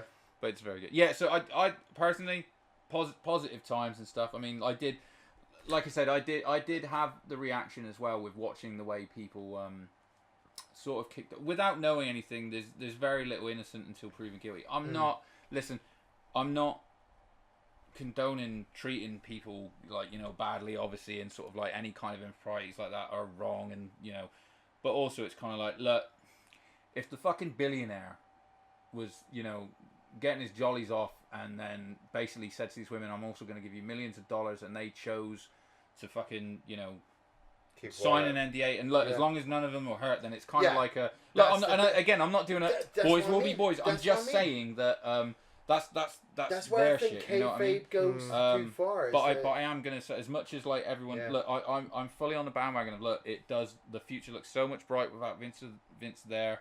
It looks like it's gonna be a better product. But this is still the man that fucking brought me wrestling. Okay. Yeah. A lot of people were very quick to be like, fuck, it was around before him, and it was in Japan and doing this. Like, yeah, we're not disputing that, but no, but it was the way it was presented. It was the way it was presented. Yeah, it went worldwide, and I don't care what anyone says. Sort of like, it's like fact, you can't argue with it. I'm gonna ask Gary. So for that, I am really. It did make me laugh that when Stephanie came out SmackDown and led the "Thank You Vince" chant, and everyone joined in, and I was like, that's gonna age like vinegar. But like, that's gonna be really bad. They're gonna cut that out. But honestly, yeah, for the actual product, fucking yeah, thank you, Vince McMahon, for bringing that into my life, and you know, because I wouldn't have known about it like this. I wouldn't have seen everything. So for that, it is awesome. And and don't get me wrong, I'm pulling for the fact that we just find out, yeah, he was an idiot. Like, his Achilles heel was slightly higher up, and you know, fucking he did this, and hopefully there's no. I mean, even the financial fucking stuff. It's like, look, if he fucked the company over, it was his company. So whatever, that's up to you. I want the Vince McMahon biopic documentary feature movie. You ain't never getting that shit. Vince McMahon is dying with his fucking secrets. He is dying. I'd love an actual book. As a guy who doesn't watch wrestling anymore, and who has no interest in wrestling. I still have some. No, let me ask you. No, you don't. I'm going to be honest. Would you watch Royal Rumble in January? Yeah, I would. Who doesn't want to rock the only one. I only ever pay-per-view. tune in for the Rumble and WrestleMania. I look at, because I always like seeing who the unannounced wrestlers are going to pop up. Oh, and Vince I'm is coming in at 30. You know, all of a sudden, like a tag team combo from the '90s turns up in the Rumble. You're like, oh, it's amazing! Yeah. Like, I get to, like, when Edge turns up, or 2023, like, one of the special comebacks that come back from injuries. So, that's what I'm and WrestleMania, about. I always look for the main event, because I'm just like, I might want to see that. It's a spectacle, because at least if I tune in to watch a WrestleMania, I'm like, this should be the pinnacle of athleticism in this entertainment industry on display here. And honestly, the last couple I've tuned into, I've gone meh. Like, if you're not going to give me something at WrestleMania, don't expect me to tune in for a whole year. You should be tying your storylines. But then that could be because of the writing, the wrestlers going to the ring like, I've got nothing going for me, I'm just going to get knocked out of the ring. This year's was okay. This year's was a good WrestleMania, actually, but it was mostly down to the performances. But yeah, I would like to see them now look at long-term booking, long-term star making. Survivor Series coming up. Get some new guys. So I mean, that's the next big one. We've got like 4 pay-per-views coming up, and one of the biggest one is Survivor Series. I think I tuned in and went, it's Roman Reigns versus Brock Lesnar. I was like, well, nothing's changed since the last time I came here. The last one, which was like, you know, I mean, the fact that they had to bill it as like the first time ever in this match stipulation and about the 1000th time over. mean, I like both those guys, but yeah. Dude, seriously, I will fucking praise. I used to hate Brock Lesnar. I thought the guy was no selling everything, and watching all the documentaries and the background of his character and where he is now, I'm like, this guy saved WWE. He saved it. He was the Hulk Hogan that they needed to branch them over. He was the monster heel they beast. needed, for sure. He was the monster heel. If any other company had Brock fucking Lesnar is a mystery to fucking human evolution. When people turn to me and go, wrestling's fake, I look and go, have you seen Brock Lesnar? They've got their own Resident Evil tyrant out there. Brock Lesnar is a UFC champion. This guy is an amateur fucking wrestling champion. This guy can fucking shooting star press off the top corner and land. Maybe not gracefully, but he can still motherfucking land. Can we skip back 15 minutes and say, what a waste of the tyrant as well? Yeah, right. Yes. It just reminded me. He's in a glass tank the whole time, and he's like, "Yeah, season 2 Stinger. Hey, wait, don't go." Come out of there like Shredder in the fucking trash compactor, like, you know. Like, what the fuck? Sorry. Anyway. Yeah. We'll get rid of that rant soon. Yeah, man. Well, I think that's going to bring us to the end of Was part that an 2. hour? Was that an hour? Fuck. And over. Hell yeah. Well, no, thank you, because, yeah, I mean, you guys literally handled that wrestling topic. There's only so much insight I can offer, considering how much I watch of it now. But I mean, you're gonna be signed up for even Royal with Rumble. my finger off the pulse of wrestling, like, Vince stepping down sent shockwaves through the news, and it's a fascinating story. Yeah. I would love a documentary on it. I'd love to see the whole story. Oh, I'm sure you'll get like a fucking Yeah. a news sort of like collaboration on it or something. It's okay, babe. It's okay, babe. It's just one great big story. The girls, these women. Well, that's going to bring the second Women. part of the podcast to a close. We're going to take a very quick break, but then we will be back answering your questions. Yes.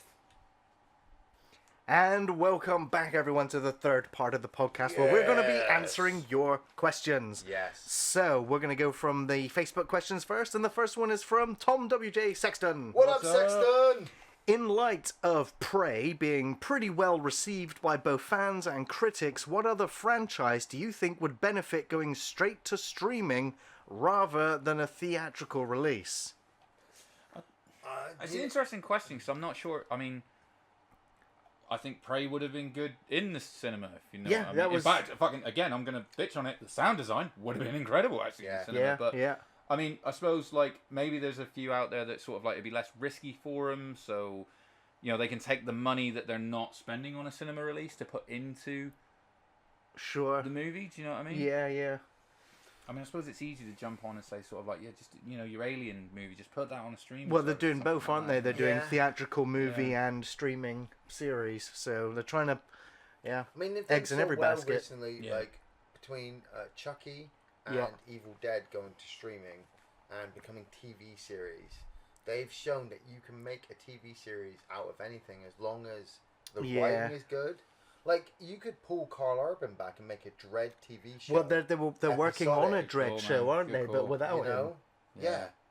But you've got to make it work. I mean, maybe that's the type of movie as well, the type of franchise. Maybe if you've got like one where like they don't want to take the risk on it, but it's like, well, put us onto a streaming service. Then, Don't dilute it too so much. you get Like that we money. just said, with Resident Evil, you made too much, trying to Oh extend. yeah, it I'm too not long. asking anyone to Resident Evil anything. Yeah. But I'd say the whole 2000 AD universe would be great for streaming. Oh fuck yeah. Yeah, that'd be good. Yeah, good. Yeah. Well, thank you for the question, Tom. Good question. Next question's from Craig Hall. What up, Craig? What's up, Hall? Craig? Hi, guys, and welcome back, Andy. Stop. It's lovely to have you back after Linda kept your seat warm. Slumming it? Us? Yeah, after Linda, I'm sorry I'm not better looking. Everyone, like, I'm you gonna say, got I love a you, beautiful but- woman last time, and now Yeah. Anyway, question marks out of 10. Right. What number between 10 and 10 would you give to Neil Gaiman's The Sandman? P.S. Any number below 10 will be ignored, spat on, pointed to, and laughed at, and your name will be written down in large letters in a book titled Tosser. You just like all these fuckers on the internet, Craig. Okay, well, Have you even seen Sandman? I've not watched it No, yet. no, no. So you're a tosser. Yeah. I'm a tosser. You're a tosser. You're only 5 episodes in. I'm only 5 episodes in, so 50% tosser. I'm a half. I'm a toss pot. Yeah. But I wouldn't be giving it a 10, even though I'm really enjoying Sandman on Netflix. It's really, really good. Production value's high. Great casting. Special effects are okay. Story is great. I'm totally into it. I want more time to watch the rest of it. I wouldn't say a 10 though, but I'm gonna say a strong 8 out of 10. It is. Yeah. It's just really, really good. Honestly, if you like religious fantasy almost, you know, Yeah. you're gonna, it's gonna get your hooks in. It's gonna intrigue you when the world opens up to reveal what's going on. You're gonna go on this journey. It's really well written, conceived, and produced. Probably one of, if not, I think it's going to be in my top 10 of the year. I Yeah. think the Sandman show. It's really, really good. So not a 10. I might be a tosser, Not yet, but it is not really yet. good Not though, yet, Craig. not I yet. agree. I agree.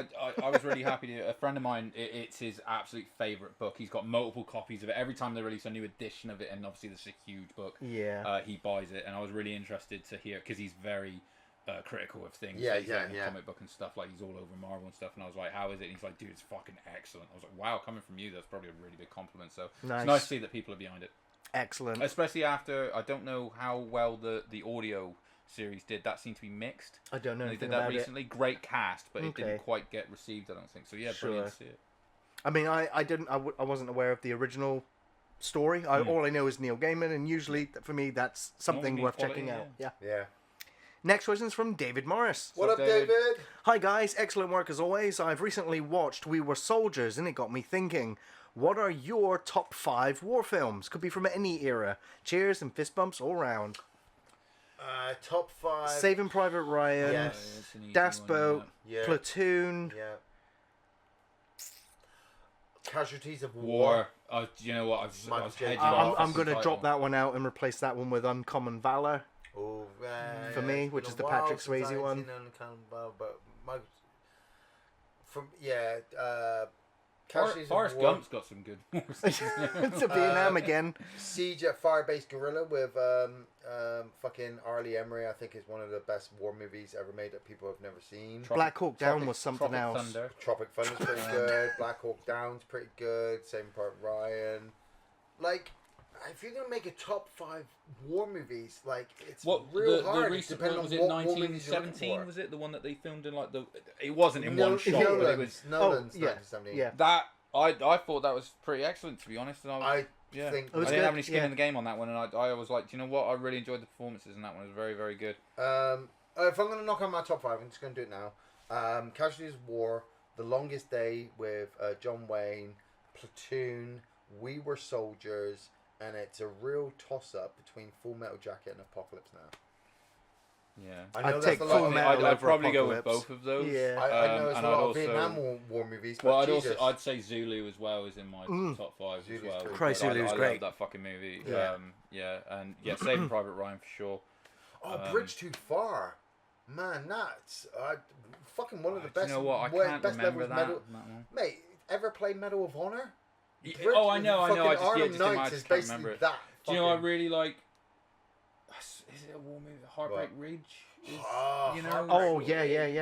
you know, not There's so the Mel much a Gibson heart, one, wasn't it? but- No, No, Clint Eastwood. Oh, which one am Eastwood. I thinking of? You're thinking We We Were Were Soldiers. Soldiers. Where he was No, training. the one where he directed. It had Spider-Man in it. Fucking Hacksaw Ridge. Hacksaw Ridge. Oh, that's Hacksaw it. Yeah, Ridge yeah. is Yeah. amazing. Yeah. Glory. Oh, Andrew Garfield was in it, wasn't he? Gettysburg Yeah, is yeah. good. Fucking. I mean, like, they're. When you talk about war movies, if they're really fucking putting the effort in, most war movies are top notch because the action, the dramatic effects, even no, Maybe I'm not gonna- Pearl- I'm maybe- changing- maybe I'm not changing my Pearl list. Harbor. I'm changing my list again. You know what? Either 3 or 4 has to be Flags of Our No, Letters from Letters from Iwo Jima. Letters from Iwo Jima is better than Flags of Our Is 300 a war movie? Yeah, Shot, yeah, it's a war movie technically. Yeah, It's pretty stunning to look at. is War in the World a war movie? Is Aliens a war movie? Yeah, right. It says it is in the tagline. We've gone too far. Too far. Thank you for the question, We've gone David. into the upside down now. Sorry. I think we've just, instead of giving you a top 5, we've just listed. You know, if you asked us for a top 5, we're just going to list everything in that category. Yeah, you've got This 15, is really on you. 15, top 15. Next question's from Nick Louisi. What up, Nick? What's up? In the words of Liquid Snake, I've been waiting for this. We'll call this question when the uppance doesn't come. Okay. We all love to see characters get their come-uppance. When they truly deserve whatever karmatic balance get thrown their way. Carter Burke, Benny from The Mummy, Bricktop, etc. But everyone, once again, a truly vile character will come out unscathed. And we never see or hear from them again getting their just desserts. Yeah. Has there ever been a character that you guys have felt escaped justice? As I always do, here are the parameters. The character can never have gotten their comeuppance like in a sequel or in any way. Be it humiliation, shaming, or not getting what they wanted, or a gruesome death. Yeah. So, his character, for hell. example, is somebody from The Wire. No spoilers, but if you've watched the show, apparently you will know who it is that gets away. I think he knows. I think I know who he's talking about, but I haven't seen The Wire to completion. So my answers are gonna. I listed some of these very quickly. Yeah. But you've got Verbal or Kaiser Soze from The Usual Suspects. But then I was like, yeah, okay, he's the bad guy and he gets away, but I don't need him to get his comeuppance. I'm kind of rooting for the villain to get away. Kevin Spacey got his comeuppance. The only one, honestly, the only one where I felt like, I mean, this is the whole point of the film. Again, it's to leave you feeling this way. Is Anton from No Country for Old Men? Yeah. Like, because he's a despicable piece of work. Character, yeah. And he gets away with it at the end. Now, again, I'm not like rooting for them to get their comeuppance. I'm like, that's the way the movie's meant to leave you feeling. You've also got Catherine Trammell from Basic Instinct, but again, I'm like, it's the point that they get away. Yeah, like we were talking, like Azazel from Fallen. Azazel, yeah, from like, Fallen. Like he takes over Denzel Washington's Yeah, he's body, a cat by the end of it, isn't and he? then That's he's a cat right. and he Yeah. escapes. Yeah. I tried to think of an answer for this, and I couldn't. I had to resort to cartoons. The hyenas from Lion King. No, I was thinking more that All they guy, do is rip up Scar. I was thinking that guy with the weird eye from Pirates of Dark Water. Oh no, you've lost me. Yeah, Pirates of Dark Water. Like there was like this whole back villain thing where he was trying to find the sword and the secret to try to defeat this pirate, and then the series ended too early, and the pirate just kind of got away. Do you remember that? It's not a great movie by any means, but do you remember 40 Days and 40 Nights with Josh Hartnett? Barely. Where he has that bet where he doesn't have sex. Yeah. Oh yeah. Well, that chick rapes him at the end to win the bet. You know, I never watched it, but thanks for that. Like 30 Days. There's a comeuppance joke there, I'm just saying. Yeah, that's true, but 30 Days to 30 Nights is a bad movie. Compared 30 to Days 40 a Night, Days, 40 yeah. Nights. What about Magneto at the end of Last Stand? Because Beast fucking stabs him to get rid of his powers, right? But he's still got his powers at the end. Well, it's not even that. He's just in a fucking park. He's not even arrested. He's not put in jail. He's in his fucking... He's just sat there in a park like, well, I just tried to destroy the world. I guess I'll play fucking chess. You know, so he doesn't fucking get there. And staying on the superhero bit, Sandman at the end of Spider-Man 3, Yeah. fucking... He gets away. Just fucks off. In sand. But if we're getting real... Kind of goes, I'm sorry. And mate, just fucks off. if we're getting real crazy, Wayland Yutani never been held accountable. But it's not a for any of person. this shit. It's an entity. It's a company. Yeah. Okay, then I will. People say that Nurse Peter Ratchet Nurse from Ratchet. One for good pull. Yeah. Good pull. But she honestly thought she was doing the right thing. Yeah, like she's not a bad She's guy. not a bad guy. actually She's still not- just doing her job. Yeah, she's not truly vile. The I mean, Shining? she's not... Whatever the Shining is at the end of the Shining, that survives. Sorry, Campbell's got the previous US president because he did have a cameo in Home Alone 2. No comeuppance yet. Well, let's see. Campbell, you've won. You've won the internet this day. You won it, Campbell. No worries. Thank you for the question. Good question. Cheers, Nick.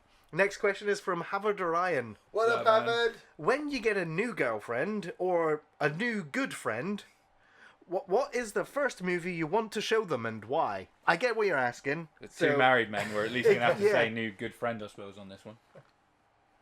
Any film, I knew the answer to this one immediately.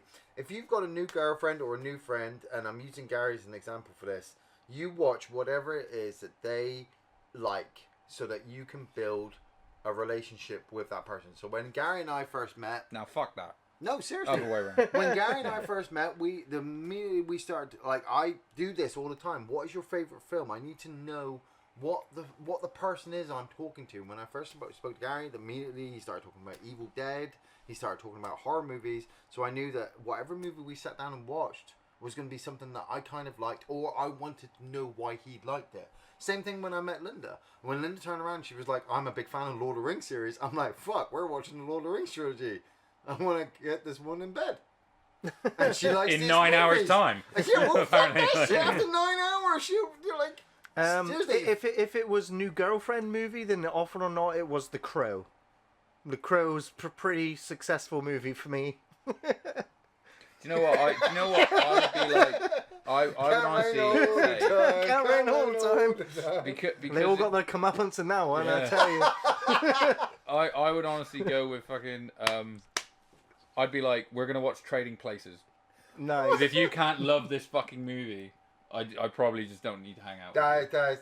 That's Like, because if you can't watch this with me ad nauseum, you know. Sure, yeah. See, now this is why I'm going to drop it now. Maybe it's 4 beers and some rum, but this is why I love my wife so much. When I turned to her and I said, we have to watch Welcome to Raccoon City, the look on her face was like, I hate you. You know, but she still like, sat there and she still watched it. If I could go back in time, I'd so change the fucking vows or whatever that the minister did at your wedding. Like, Linda, do you promise to watch these piece of shit movies with Ian? And she'll be like, yes. Till death. Yes. You know, I think she'd say it more like, yeah. I loved coming up the stairs a couple of nights ago, and she was watching Sandman, and I had no idea what the hell was going on, but I sat down and I watched it, and she was just so enthralled by it. And I say this to anybody: if you have issues talking to people, if you think people are really difficult to kind of talk to, the best thing you can ever do is ask them, what is your favorite TV series that you're watching at the moment? What is your favorite film you're watching at this moment? And if you've got no answers from that, what's your favorite song you are listening to at this moment? You will find a bridge. If you cannot find a bridge with any stranger after those 3 questions, walk the fuck away, because you ain't getting nothing.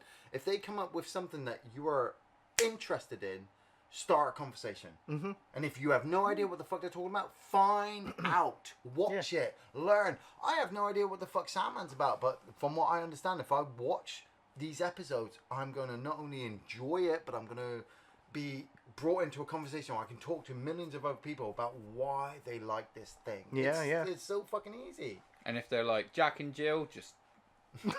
You're going to ask them if there's any other Adam Sandler shit they watch. We are not friends. I'm sorry. We can't do this.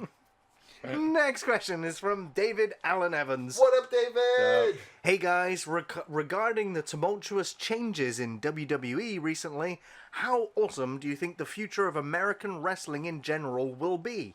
I'm an AEW fan, but if WWE stepping up their in-ring game simultaneously pleases their fans while making AEW step up theirs in return, then everyone's happy. Right? Dude, take it.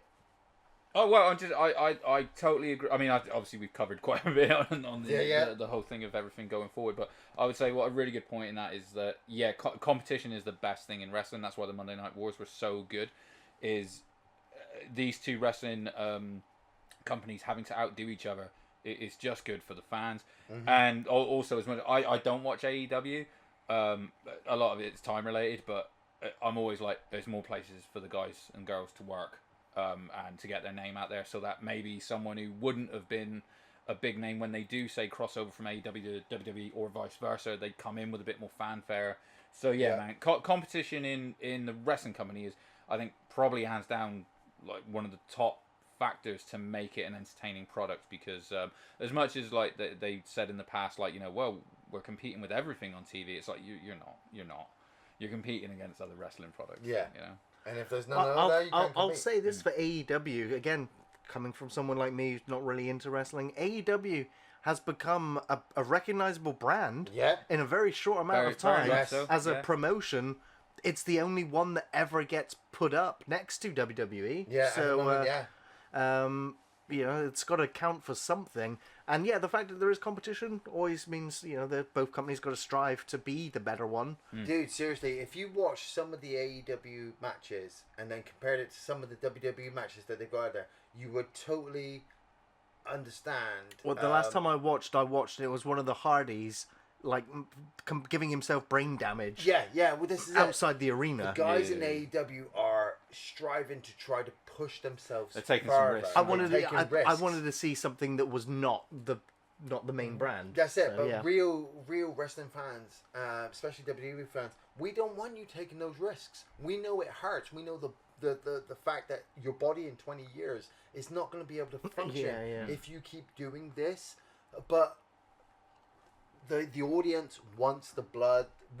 It goes all the way back to fucking Roman Colosseum. We want violence. We want blood. We paid for blood. We sacrifice them. But nowadays we understand that we only want blood if it works. Yeah. If you're just cutting yourself for no reason, it's not going to work. Hey, look! Don't take the fucking header off Royal the Rumble, baby! cage when there's only 20 people watching. You know what I'm saying? Like, maybe save that up for fucking Mania. Alrighty, our next question is from George Smith. What's up, George? What up, George? With it being the summer holidays, I volunteered to look after my 12-year-old nephew for the day.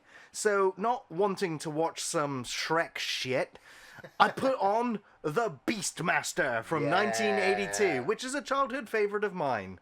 Movie was going down a treat until, spoilers, Kodo, the dumb ferret, dies at the end. Not thinking anyone would possibly grow emotionally attached to a ferret. Didn't think this would be a problem. Wrong. Nephew burst into tears and vowed never to watch the last 15 minutes of the film or any film in general. 2 questions. Am I a terrible uncle or is my nephew a wimp? 2. Has there been an animal death in film that has left its mark on you? Okay, first of all, you're doing God's work. Yes. Okay. Yeah, we got to show our kids these fucking movies that traumatized us when we were children, so that they do at least grow up, a little bit stronger. Yeah. I've got a daddy-daughter date coming up, with the wife staying out and Platoon. stuff. You gotta watch Platoon with her. She wants to watch Jaws, and I'm like, oh fuck yeah, exactly. And so Jaws too, because it's the best sequel. Oh, get out! But yeah, so I do think that you're not a terrible uncle. But I'm not going to call you the kid a wimp either. But you need to do this. You need to fucking show kids these movies, because that's how they live on. And obviously, I'm definitely going to say Artex from fucking Neverending Stories. Of course. Of course. We said it as soon as we were talking about Still hurts. Our text was just that. I don't think you're a bad uncle. I think that maybe you need to talk to your nephew to make them understand that. Be like nut up and paintbrushing. What films are really about? If they are really that upset, they should get over it. Because Jesus, if they can't get over a ferret dying, they ain't gonna get over Optimus Prime dying. How are they gonna watch John? How are they gonna watch John Wick? How are they gonna watch John Wick? How are they gonna watch Alien 3? There's so many films where people die that hit you at such a marker. 2 Socks and Dances with Wolves. Wash at the end of Serenity. He's not an animal. Man, when that spike hits him, I'm like, motherfucker. You know what? I had a moment of like, Wash was the pilot. Man, but I'm talking about deaths. Yeah, I know you are. The question's about animals, though. Like, did you not think as well, like the shark in Jaws 2? Yeah, you know when Prey started, and the only CGI animal in it that's not a CGI animal in it. Sorry, is the dog, right? Yeah. And I was like, what's going? Oh, that dog's gonna be in peril this whole fucking movie, isn't he? Yeah. And you're gonna make me feel for the dog. And he was, and you felt for him. Yeah, of course he did. Sat there hugging Boulder, my dog. Samantha, Sam the dog in I Am Legend. Of course, I've mentioned this before. The animals of Farthingwood. All the animals died. Dude, you know what's so incredible about Sam in I Am Legend? It's a silly thing, but it's the fact that moments before, when she's hurt, he full names her. It's Samantha, and that's the first time you find out it's a girl dog. Which, I mean, I'm just saying that it just struck a nerve all of a sudden. So I was like, oh, fuck. Hooch from Turner and Hooch, man. Yeah. Like I was saying today to somebody, like I like K9. But when the dog doesn't die at the end of K9, I feel bad because I love Turner Turner and Hooch. I Hooch, kind of feel like the dog at the end of Canine should die. And go with the No, because it's a great Yeah. scene where he's like, "You're fine, aren't you?" And Lucy's like giving the dog shit. Jerry Lee's all like, Any dog dying is wrong, okay? No dog should die in movies. Ever. Cats, that's fine. Ever. Old Yeller. Cats, nice. yeah, cats you can Cats, just you massacre in drug. No. Alien, the cat should have fucking died in Alien. Bloody Jonesy. Fucking Jonesy. Next question's from Harry Stiglitz. What up, Harry? Question for the poddy. What are your views on Neve Campbell turning down Scream 6 because of pay? I think she's gonna be back because Get paid, girl. Well, that was Fucking my theory, wasn't it? The Is that this series is you're gonna all realise- this is all the a cover, a smoke screen, so that when the mask gets Kayfabe. revealed at the end, Kayfabe. and it's Sydney who's the final Ghostface killer, like then I'd be like, aha, I was right.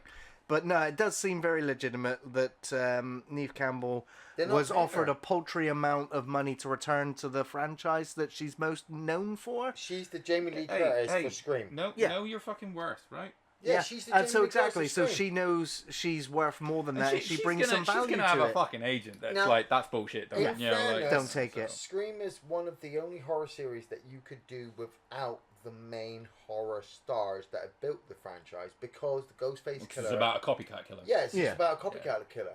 Now, that's the best way they could take the series is if they say, right, we're not bringing back Dewey or Neve Campbell or fucking. What was it? Monica. Fucking Monica. That's what I was going to say. I'm trying to remember friends. But they won't because part of them. It's the same issue that we had when we were talking about a franchise a while ago. Is that the studio comes along and says, "Oh, this is what we think will work," and it doesn't. And then the studio goes, "Oh, well, we're going to go back on ourselves and redo it again," and so they do. So Neve Campbell at the moment, they've offered her money. It's not going to work. They're going to try and do their own thing. It's not going to work. They're going to turn back to Neve Campbell and go, "We're going to pay you more." She's going to go, "More." Well, Courtney Cox said yes. So whatever Yeah, they're but paying she's still her, got friends money, so Yeah, she doesn't really need it, she does don't she? give a fuck. And it's because they're not going to kill her off. She's going to survive that movie. who Gail Weathers. Courtney Cox. Yeah, Yeah. yeah, If probably. they turned around to her and said we were killing you off, she would have not signed on. And I bet Neve Campbell has not signed on because they were going to kill off her character. I don't know. It just seems very suspicious. I don't know why. Normally I'd just take the story at face value, but for some reason I just feel like there's something off with this one. So I Like, don't the know how series much has has been- been offered. I don't know how much was offered in previous The roles. Scream series has been off since the third film, and they've Yeah. just kept milking it. Yeah. And now they're milking it to a point where there's no more milk. Well, the thing that I like about Scream is that it's very meta. And so the horror franchise has evolved in the 20 years since the first one. So Yeah, But they updating, to stay relevant or modern. right, but they haven't dropped any of their original stars. They're still trying to hold on to the movie that that made them. Yeah, Oh, they keep look, recreating the we first movie keep or bringing trying back to. Gail Weathers. We keep bringing back Dewey. We keep bringing back Neve Campbell, and none of them are dying. But Take the money you were going to pay her. Bring back Skeet Ulrich. Oh yeah. I mean, well, Bring yeah. him back. We'll bring back fucking. And to be fair, you could probably take like half that money and Bring into back- it. Like, you know, Bring back I would've thought fucking at this point. fucking Scooby Doo's buddy. Yeah. Shaggy. Yeah. Yeah. Michael. Yeah, Stu, Mark- whatever he was, his Matthew- character. Matthew Willard Scott. Yeah. Yeah.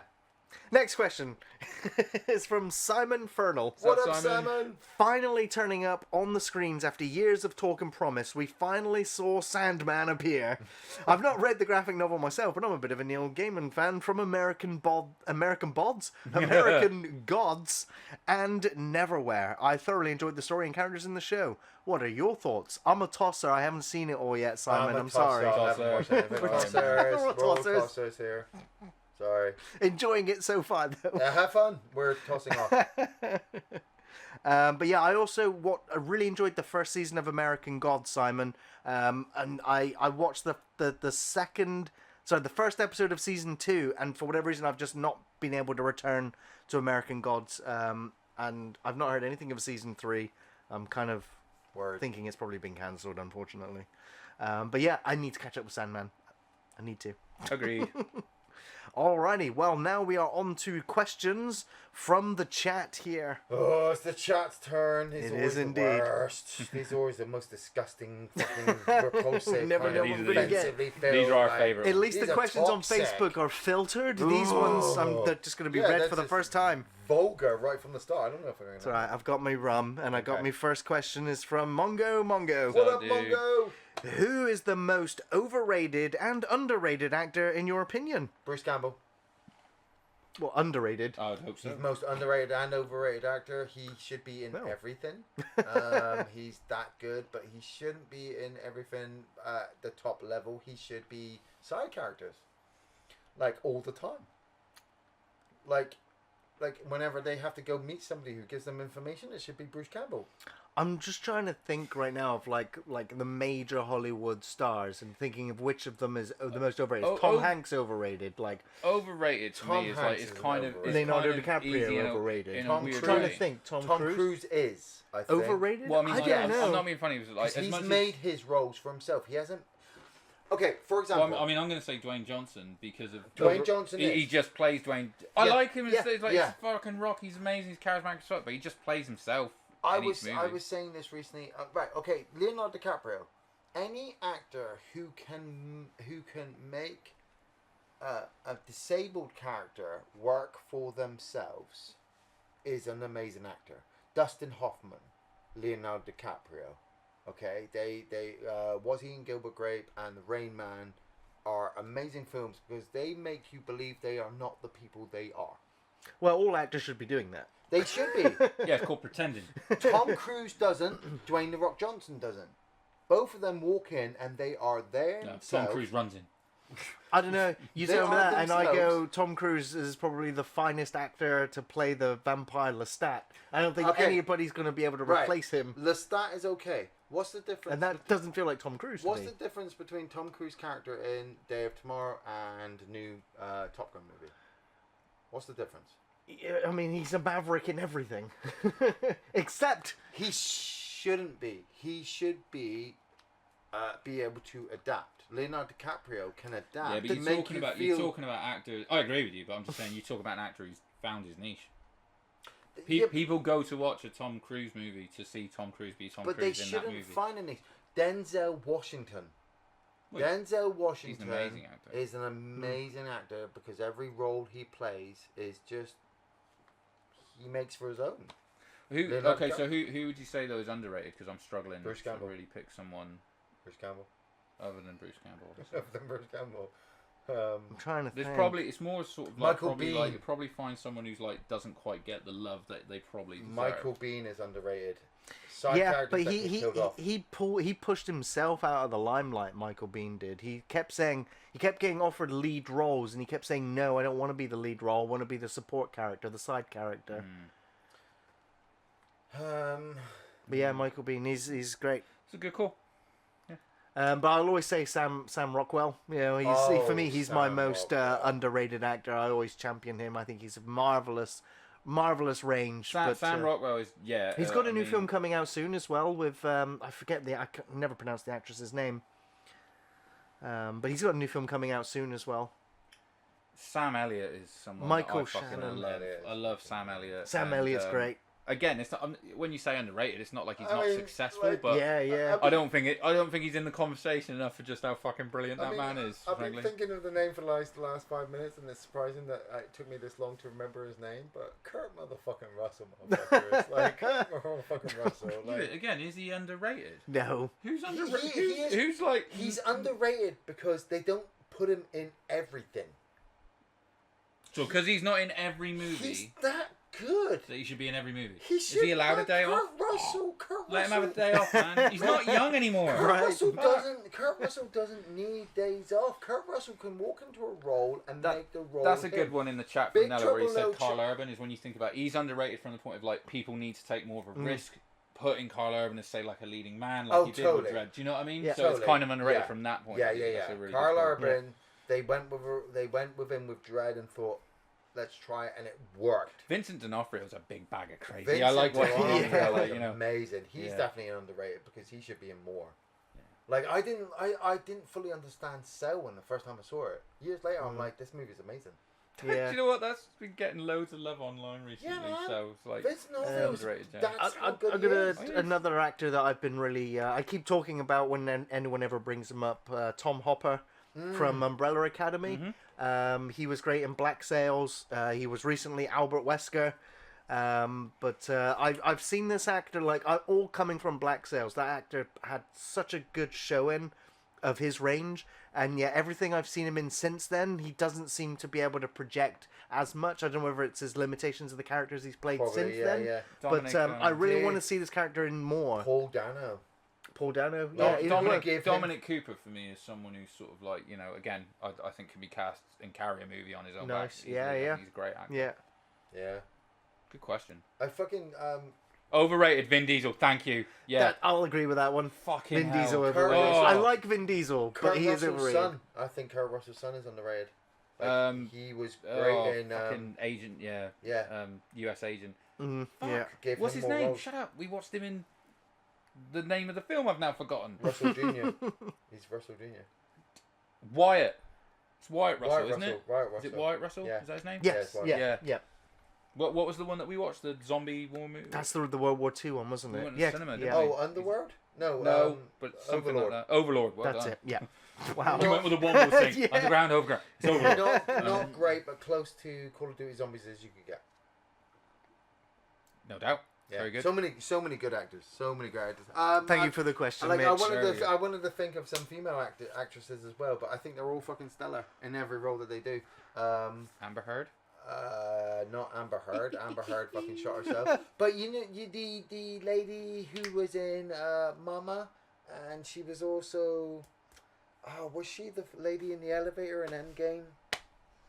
She was also in fucking the Numbers Elevator movie. and Endgame. Yeah, remember in the elevator in Endgame where fucking Captain America. Oh, and it's like a Paul you knew here. and fucking stuff. Iron Man. Yeah, The black woman who's Yeah, like, yeah, the yeah, Mungo yeah. Jerry and stuff. Yeah. Yeah, I know. she's what pretty good. I loved her in the Kevin Costner movie, the Numbers woman. Fucking Stephen Graham is amazing. Oh, Stephen Graham. Fuck yeah! I need to watch that. Stephen Graham. I need to watch that new one where he's the. Or it's The not even new. It's a Boiling Point Point on Netflix. I wanna Oh man, watch it's that. amazing. Stephen Graham is. I tell you amazing. what's an actor that's really risen to prominence since Game of Thrones is probably Charles Dance.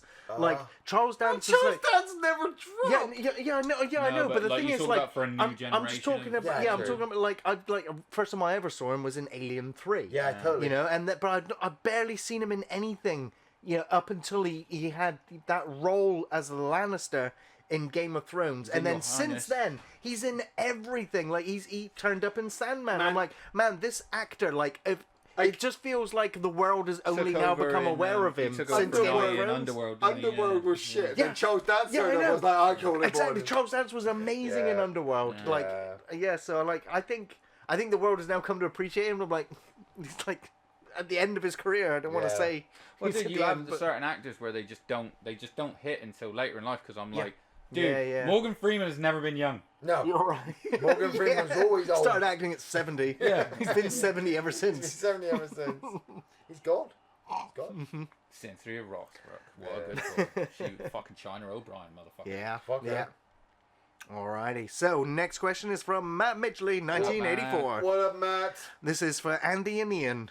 So it's back to Look at wrestling. me about wrestling. Wrestling. Triple H. Yeah, That's my answer, Matt. So we know Roman will likely keep the titles until WrestleMania. So how Okay. would you book him until then? Okay, so basically what's going to happen is, because Roman is holding both belts, Yeah. I know for a fact that Fox want a belt on their show. Okay. So this is what's going to happen at Clash of the Castle.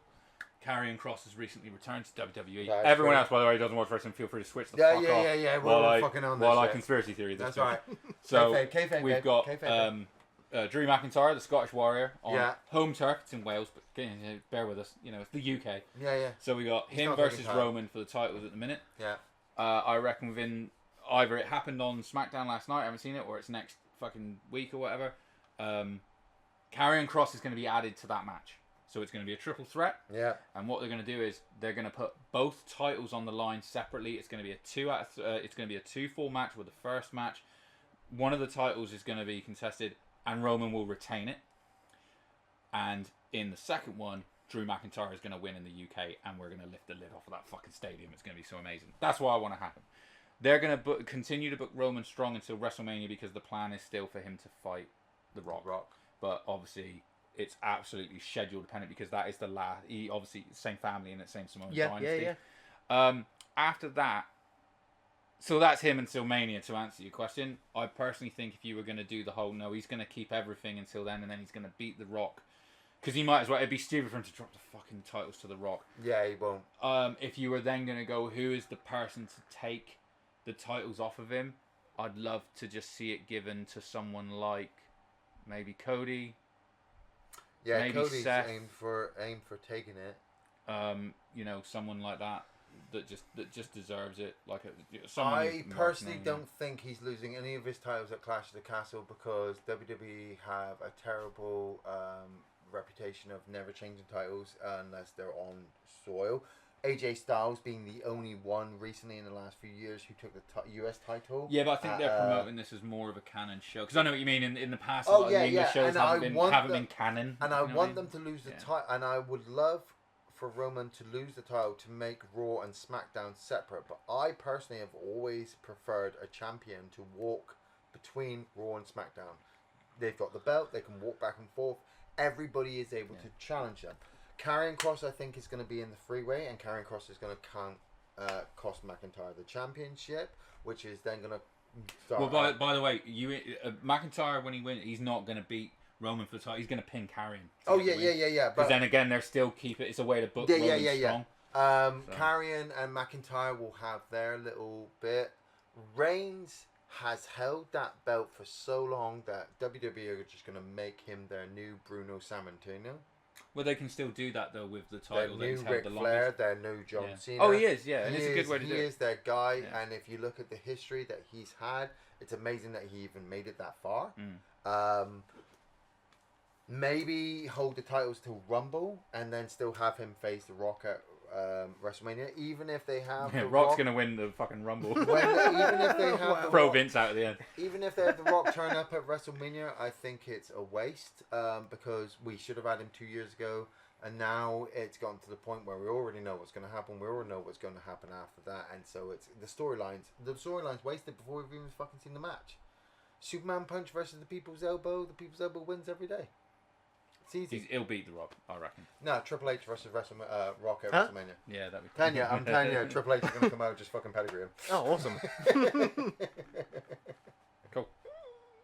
Right. Yeah, next question. Sorry, tag you back in there. Thank you. Next question is from Richie DBZ. What up, Richie? What is one movie you want to review that has not been recommended yet? And Andy, when are you going to do a review?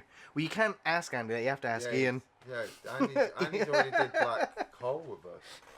I did, yeah, that was a while and ago. Andy doesn't review films. Yeah, Starship Troopers is one of them. I just watched it last weekend. That's a good one, yeah. But we haven't done that one yet. It's always a time thing, by the way, with reviews. It like, is, fucking yeah. this is hard enough to organise. You have no idea. It is. There's so many films. Serenity. Joss Whedon's Serenity. Yeah. Wanted to review that one for a while. Not done it yet. There is a point as well that I brought up before. I think saying about me doing a review is all fun, but because these guys are working off of a Patreon list, the Patreon list is paying for these guys to do a review.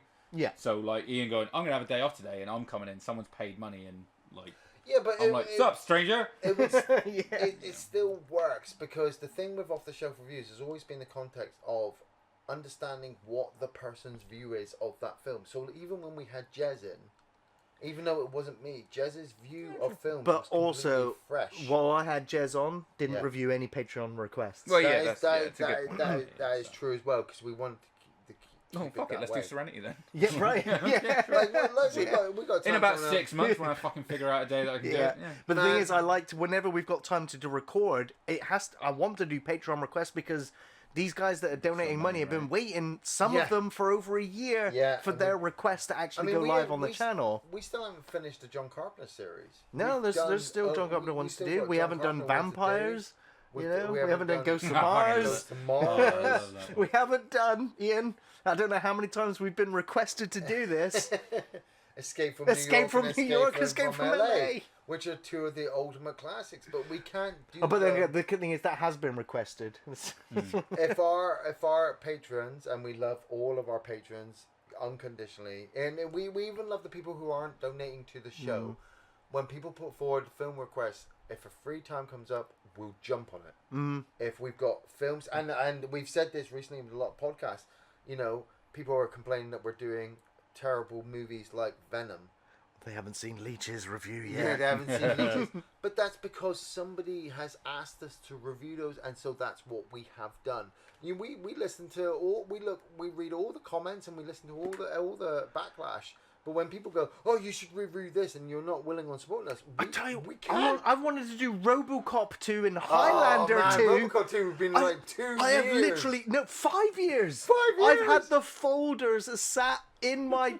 I've got the posters in there. 5 years. I've got the files all sat in there. All we need to do is sit and talk about them. Yeah. It's like they're But just other empty films take the folders. precedence. We need to get. It sounds bad, but we need to get paid. We need to keep the roof over our head. We need to keep reviewing. I mean, I've also got a folder there for Mannequin. I've wanted to review Mannequin For like 7 for years. years. Oh, what a fucking I've film. wanted to review Mannequin since 10 years. So we started the channel. I was like, we'll do Mannequin within the first year. I'm sure of it. Still haven't done it.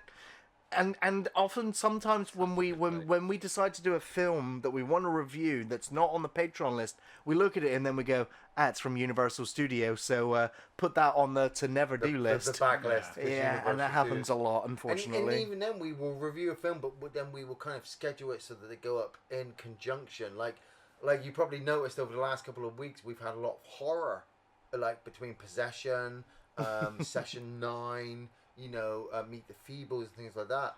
Yeah. We're not aiming for that. It just seems to work because, you know, the movies... Sometimes it feels like our Patrons are a part of like a zeitgeist and they all kind of on the same wavelength and we kind of get some thematic movies that all line up quite nicely. Yeah. Yeah. But we won't do everything. We're trying to do everything. But yeah, we'll get Andy in. I mean, Andy and I are going to go and watch Halloween Ends in a little while, and you know we're going to be discussing it then. So even though we don't have film footage covering what Andy has to say here, he's very much going to be talking about some movies. Oh, no doubt. Thanks for the question, though, Richie. Next question is from It's Hin. What up, Hin? Who would be your ideal cast for a Resident Evil show or movie? And there's a lot of casting to be done here, and just in terms of stars. I mean, but we all want Will Smith to play Marvin, right? I mean, everybody cast him as the role in the day anyway. Harry Styles as Leon. Who? Selena Gomez What? as Claire Redfield. Tilda Swinton as possibly... Wesker? Wesker. I mean, we might as well just gender swap as well now. No, not gender swap. Harry Styles is he's pretty good. He signed up for MCU at the moment. So, like, he's trying to get himself out there. Get out. You tell me to get out, and when he makes a fucking good movie and you say that movie was good, I'm going to slap you. Are you fine with that? Are you fine with that? Considering Harry Styles' movie that he's been in so far has been Eternals, yeah, good luck with that. Right. And it's still better than Aquaman. I don't know. Honestly, I don't know, but it's still better. I suppose, I mean, you got to go with, like, you just got to go down the list. If you imagine, like, if you were going to use, like you said, you got to go stars, right? Yeah. You got to cast stars, basically. So, Stars. what, Chris Redfield? I'm going to put Chris Evans in. As Chris Redfield. Because I assume that budget is no problem. No option, yeah. So it's dream casting, yeah. So we'll do that, yeah. Wesker, do you know, actually, just because, okay, primary thing about Wesker, I'm going to pick someone who's looks like a bit of a cunt. And I want to punt, so I'm gonna say Ryan Gosling. Okay, my Wesker is I've forgotten his name. Sorry. Yeah. It's the guy from The Boys. The guy who plays Homelander. Homelander. Yeah. That's a better call. I was actually going to go with the guy from Inglourious Bastards in the bar sequence, who's the German and gets everybody killed when he holds out and when he realizes Michael Fassbender. No, when he realizes Michael Fassbender's the fucking liar. Oh, the other guy. Yeah. The other guy, yeah. Anthony Starr, thank you. Yeah, Anthony Starr, I think, would be a Starr's a good great Wesker. Yeah. Barry Burton. You know what? Barry Burton would be fucking what's his face from The Guard. From Gangs of New York, who fucking portrays fucking Liam Neeson at the beginning. Bernard Gleeson? Yeah, Brendan Gleeson. Brendan Gleeson is fucking Barry. I was going to say, I'm thinking what's his of- name? Hopper from Stranger Oh, Things. yeah. What's his name? Yeah, Shit, what's that? We're terrible with fucking names. We are right now Hopper when we from- get this late. Hopper from- David Harbour. David David Harbour. Harbour, yeah. Cool. Yeah, David Harbour Yeah. played Barry Barton. He'd be really good. Yeah. But make him like Honestly, a bit more of a I badass. actually liked Paul W.S. Anderson's casting of Barry Burton in that film. When I saw the actor, I was like, "That's the guy from The Strain. He was the pretty good. Blob in He was Blob in Wolverine." He was pretty Yeah. good. Barry Who's going to Barry. play Jill? Honestly, Sienna Gilroy from Resident Evil She was Apocalypse fucking was good. awesome. She was a She good looked the part. She walked to the She was part. a She good talked to the part. She was but great. You know she was what? great It's going to be casting. someone younger as well. If you play Mo- that rookie modern Jill, day it's now. like I don't know her name, but the girl who played in the remake of Tomb Raider, she was pretty good. She was good. Oh, Yeah, I she can't was pronounce her good. name. Fucking, Yeah, yeah, fucking Russian chick. yeah. All right, well, we'll And that's it. Wait, no. That's all the No, characters you let's fucking see. need. The Let's- rest is zombies. If we're doing a Resident Evil fucking remake, are we doing the mansion, or we mixing mansion and police station? Just mention. Just mention. Just If we're mention. doing Resident Evil, So just we're just mention. doing Save Alpha. something. Save So we're something doing- for the fucking. So we're just sequel. doing Alpha Team, right? Just Chris, Alpha and Bravo. You need Rebecca Chambers. Wesker, Jill, fucking. Rebecca Barry, Chambers would be the Rebecca. chick who plays the mum in the new Jurassic Park franchise with the red hair. Bryce Dallas Howard. No, her sister in Oh, essentially. the fucking crazy bitch from Halloween Kills who gets killed. Oh in yes, there. Yeah, she is in Judy Halloween Greer. Kills, Yeah, of course, yeah. Judy Thank you. Greer, Well, I didn't remember. I don't know. These names are like I'm doing a Ouija I was board. going It's coming between two out, yeah. shit movies to try and fucking pull this bitch from. Yeah, she could be good as Rebecca Chambers. That'd work. Yeah. What? Rebecca Chambers is like I'm not 14. questioning I don't know. him. She's like 16. I'm not even questioning him anymore. He thinks he knows movies. That'd work. We all think we know movies That'd work. Fuck off. until we don't. Until we cast Resident Evil. There we catch Resident Evil. Yeah, look, okay, basically, look, if we've taken anything away from this podcast, Man, like, it can't be done. It do you can't be done. Do you know who played a great Wesker? The guy from The Hangover who shouts "gay." Well, Ken Young, isn't he?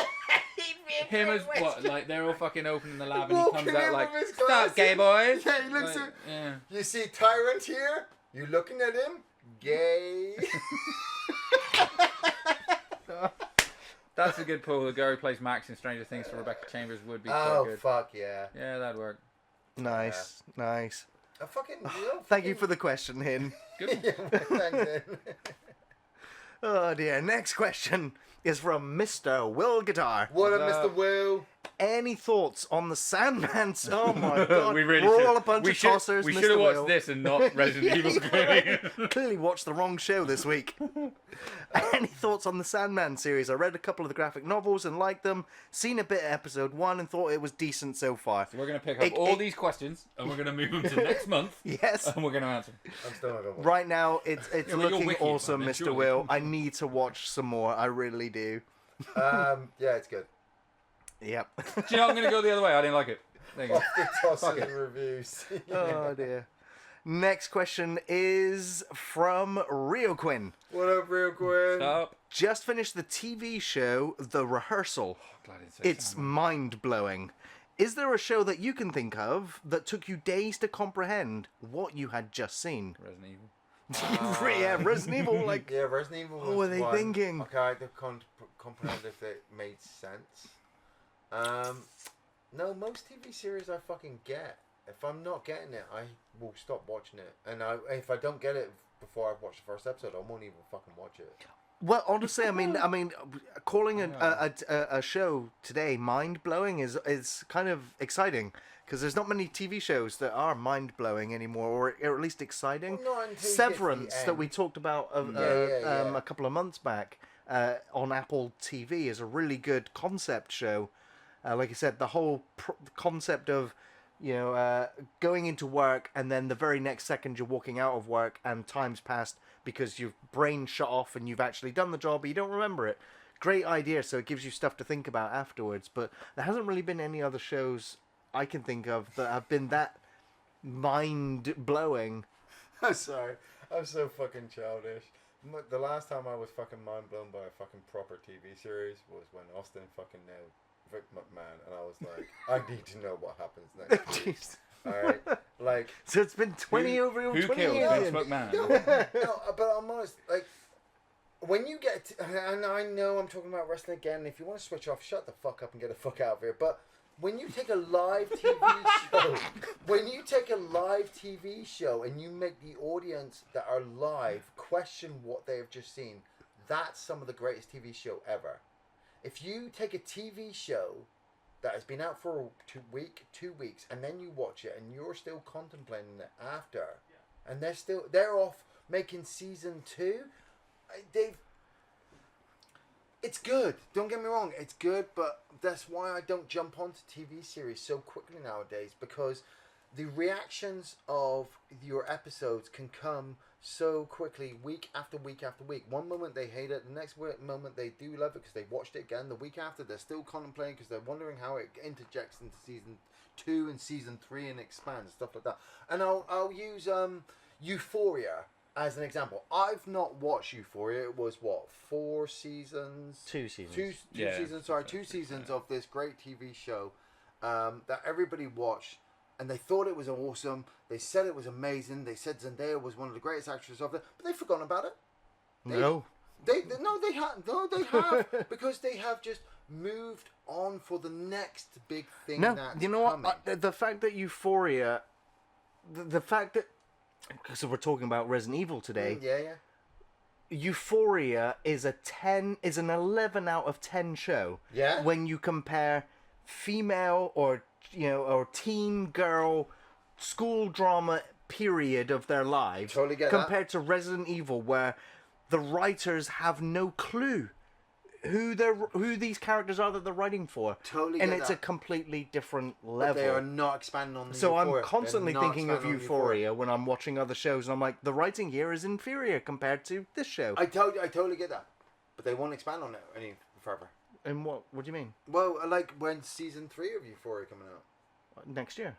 next say year, probably and soon, they're yeah. going to expand to season 4. I'd imagine Season there's a couple of 5, years they- left. There's so many characters and wanna- stories to tell. They want to keep expanding stories, but they will not be able to keep Zendaya for that long. I because- think she's was pretty gonna say, integral to the show. She's lovely, man. she's really. You good. got to remember as well now is that because But like as- TV as- series, you can make but more as- money than you can off Yeah. a film as, sometimes. yeah, so but it's not as like her contract starts to go, and she won't want to get typecast to that certain character. She's going to want to expand, and unlike like I you know said, this girl. Yeah, I was gonna say she's still but I being able to know- pull no, off but I- doing Spider-Man but I know- and these I know- HBO but shows I without know a problem. TV And you got to remember how big but I like know HBO TV is as well, man. series. It's like holy grail. There's to a difference get that. between TV series and live acting. What? And like I said, when it comes to TV shows, Circle back onto the road here, dude. when it comes to TV shows, I much prefer it being live, to feel the emotion live. What do you than mean? feel a Or like TV series. like wrestling live, like wrestling live. because no other TV show is live. So just wrestling. then? Yeah. because because the acting feels so much more real. And I know, like I said, using Euphoria as an example, I've not watched it, but the reaction to the series has been so great, yeah. But personally, from a personal point of view, it was overshadowed by Better Call Saul and Stranger Things. How are those two shows? What? How did those two shows? I don't think they overshadowed each other at all. Oh, they totally did. Euphoria was a success, I don't and then all of a think, sudden Stranger Things was a success, I then don't Better think Call it has- Saul's for a success. Once all these TV shows become a success, it pushes them back. So you have to keep making the next series bigger and better. So anyway, what show blew your mind? Well, Euphoria, apparently, and you haven't even watched it. You're going into this live pre-blown. action, live action. So raw. Wrestling. Okay. Sorry. I'm just gonna. We need like a fucking leash on you. Sorry. Like, 4 beers. like, come on, bring him back over here. Like, do you know what? So it's probably a weird. I mean, one I'll always just revert back to Hannibal.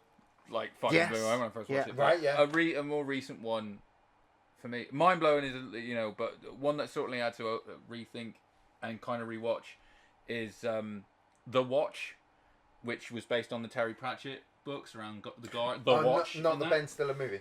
No, not that one. No. Which ironically, I was trying to buy it on Blu-ray the other day, and that's all that came up. Yeah. It was on it was a BBC thing. It was on iPlayer and stuff like that, and it was a very stylized version of that world, like very, very different. And my wife loved it. Yeah. Like, really loved it. And I had the initial kind of visceral reaction of like, the fuck is this? Read all the books, nothing like it.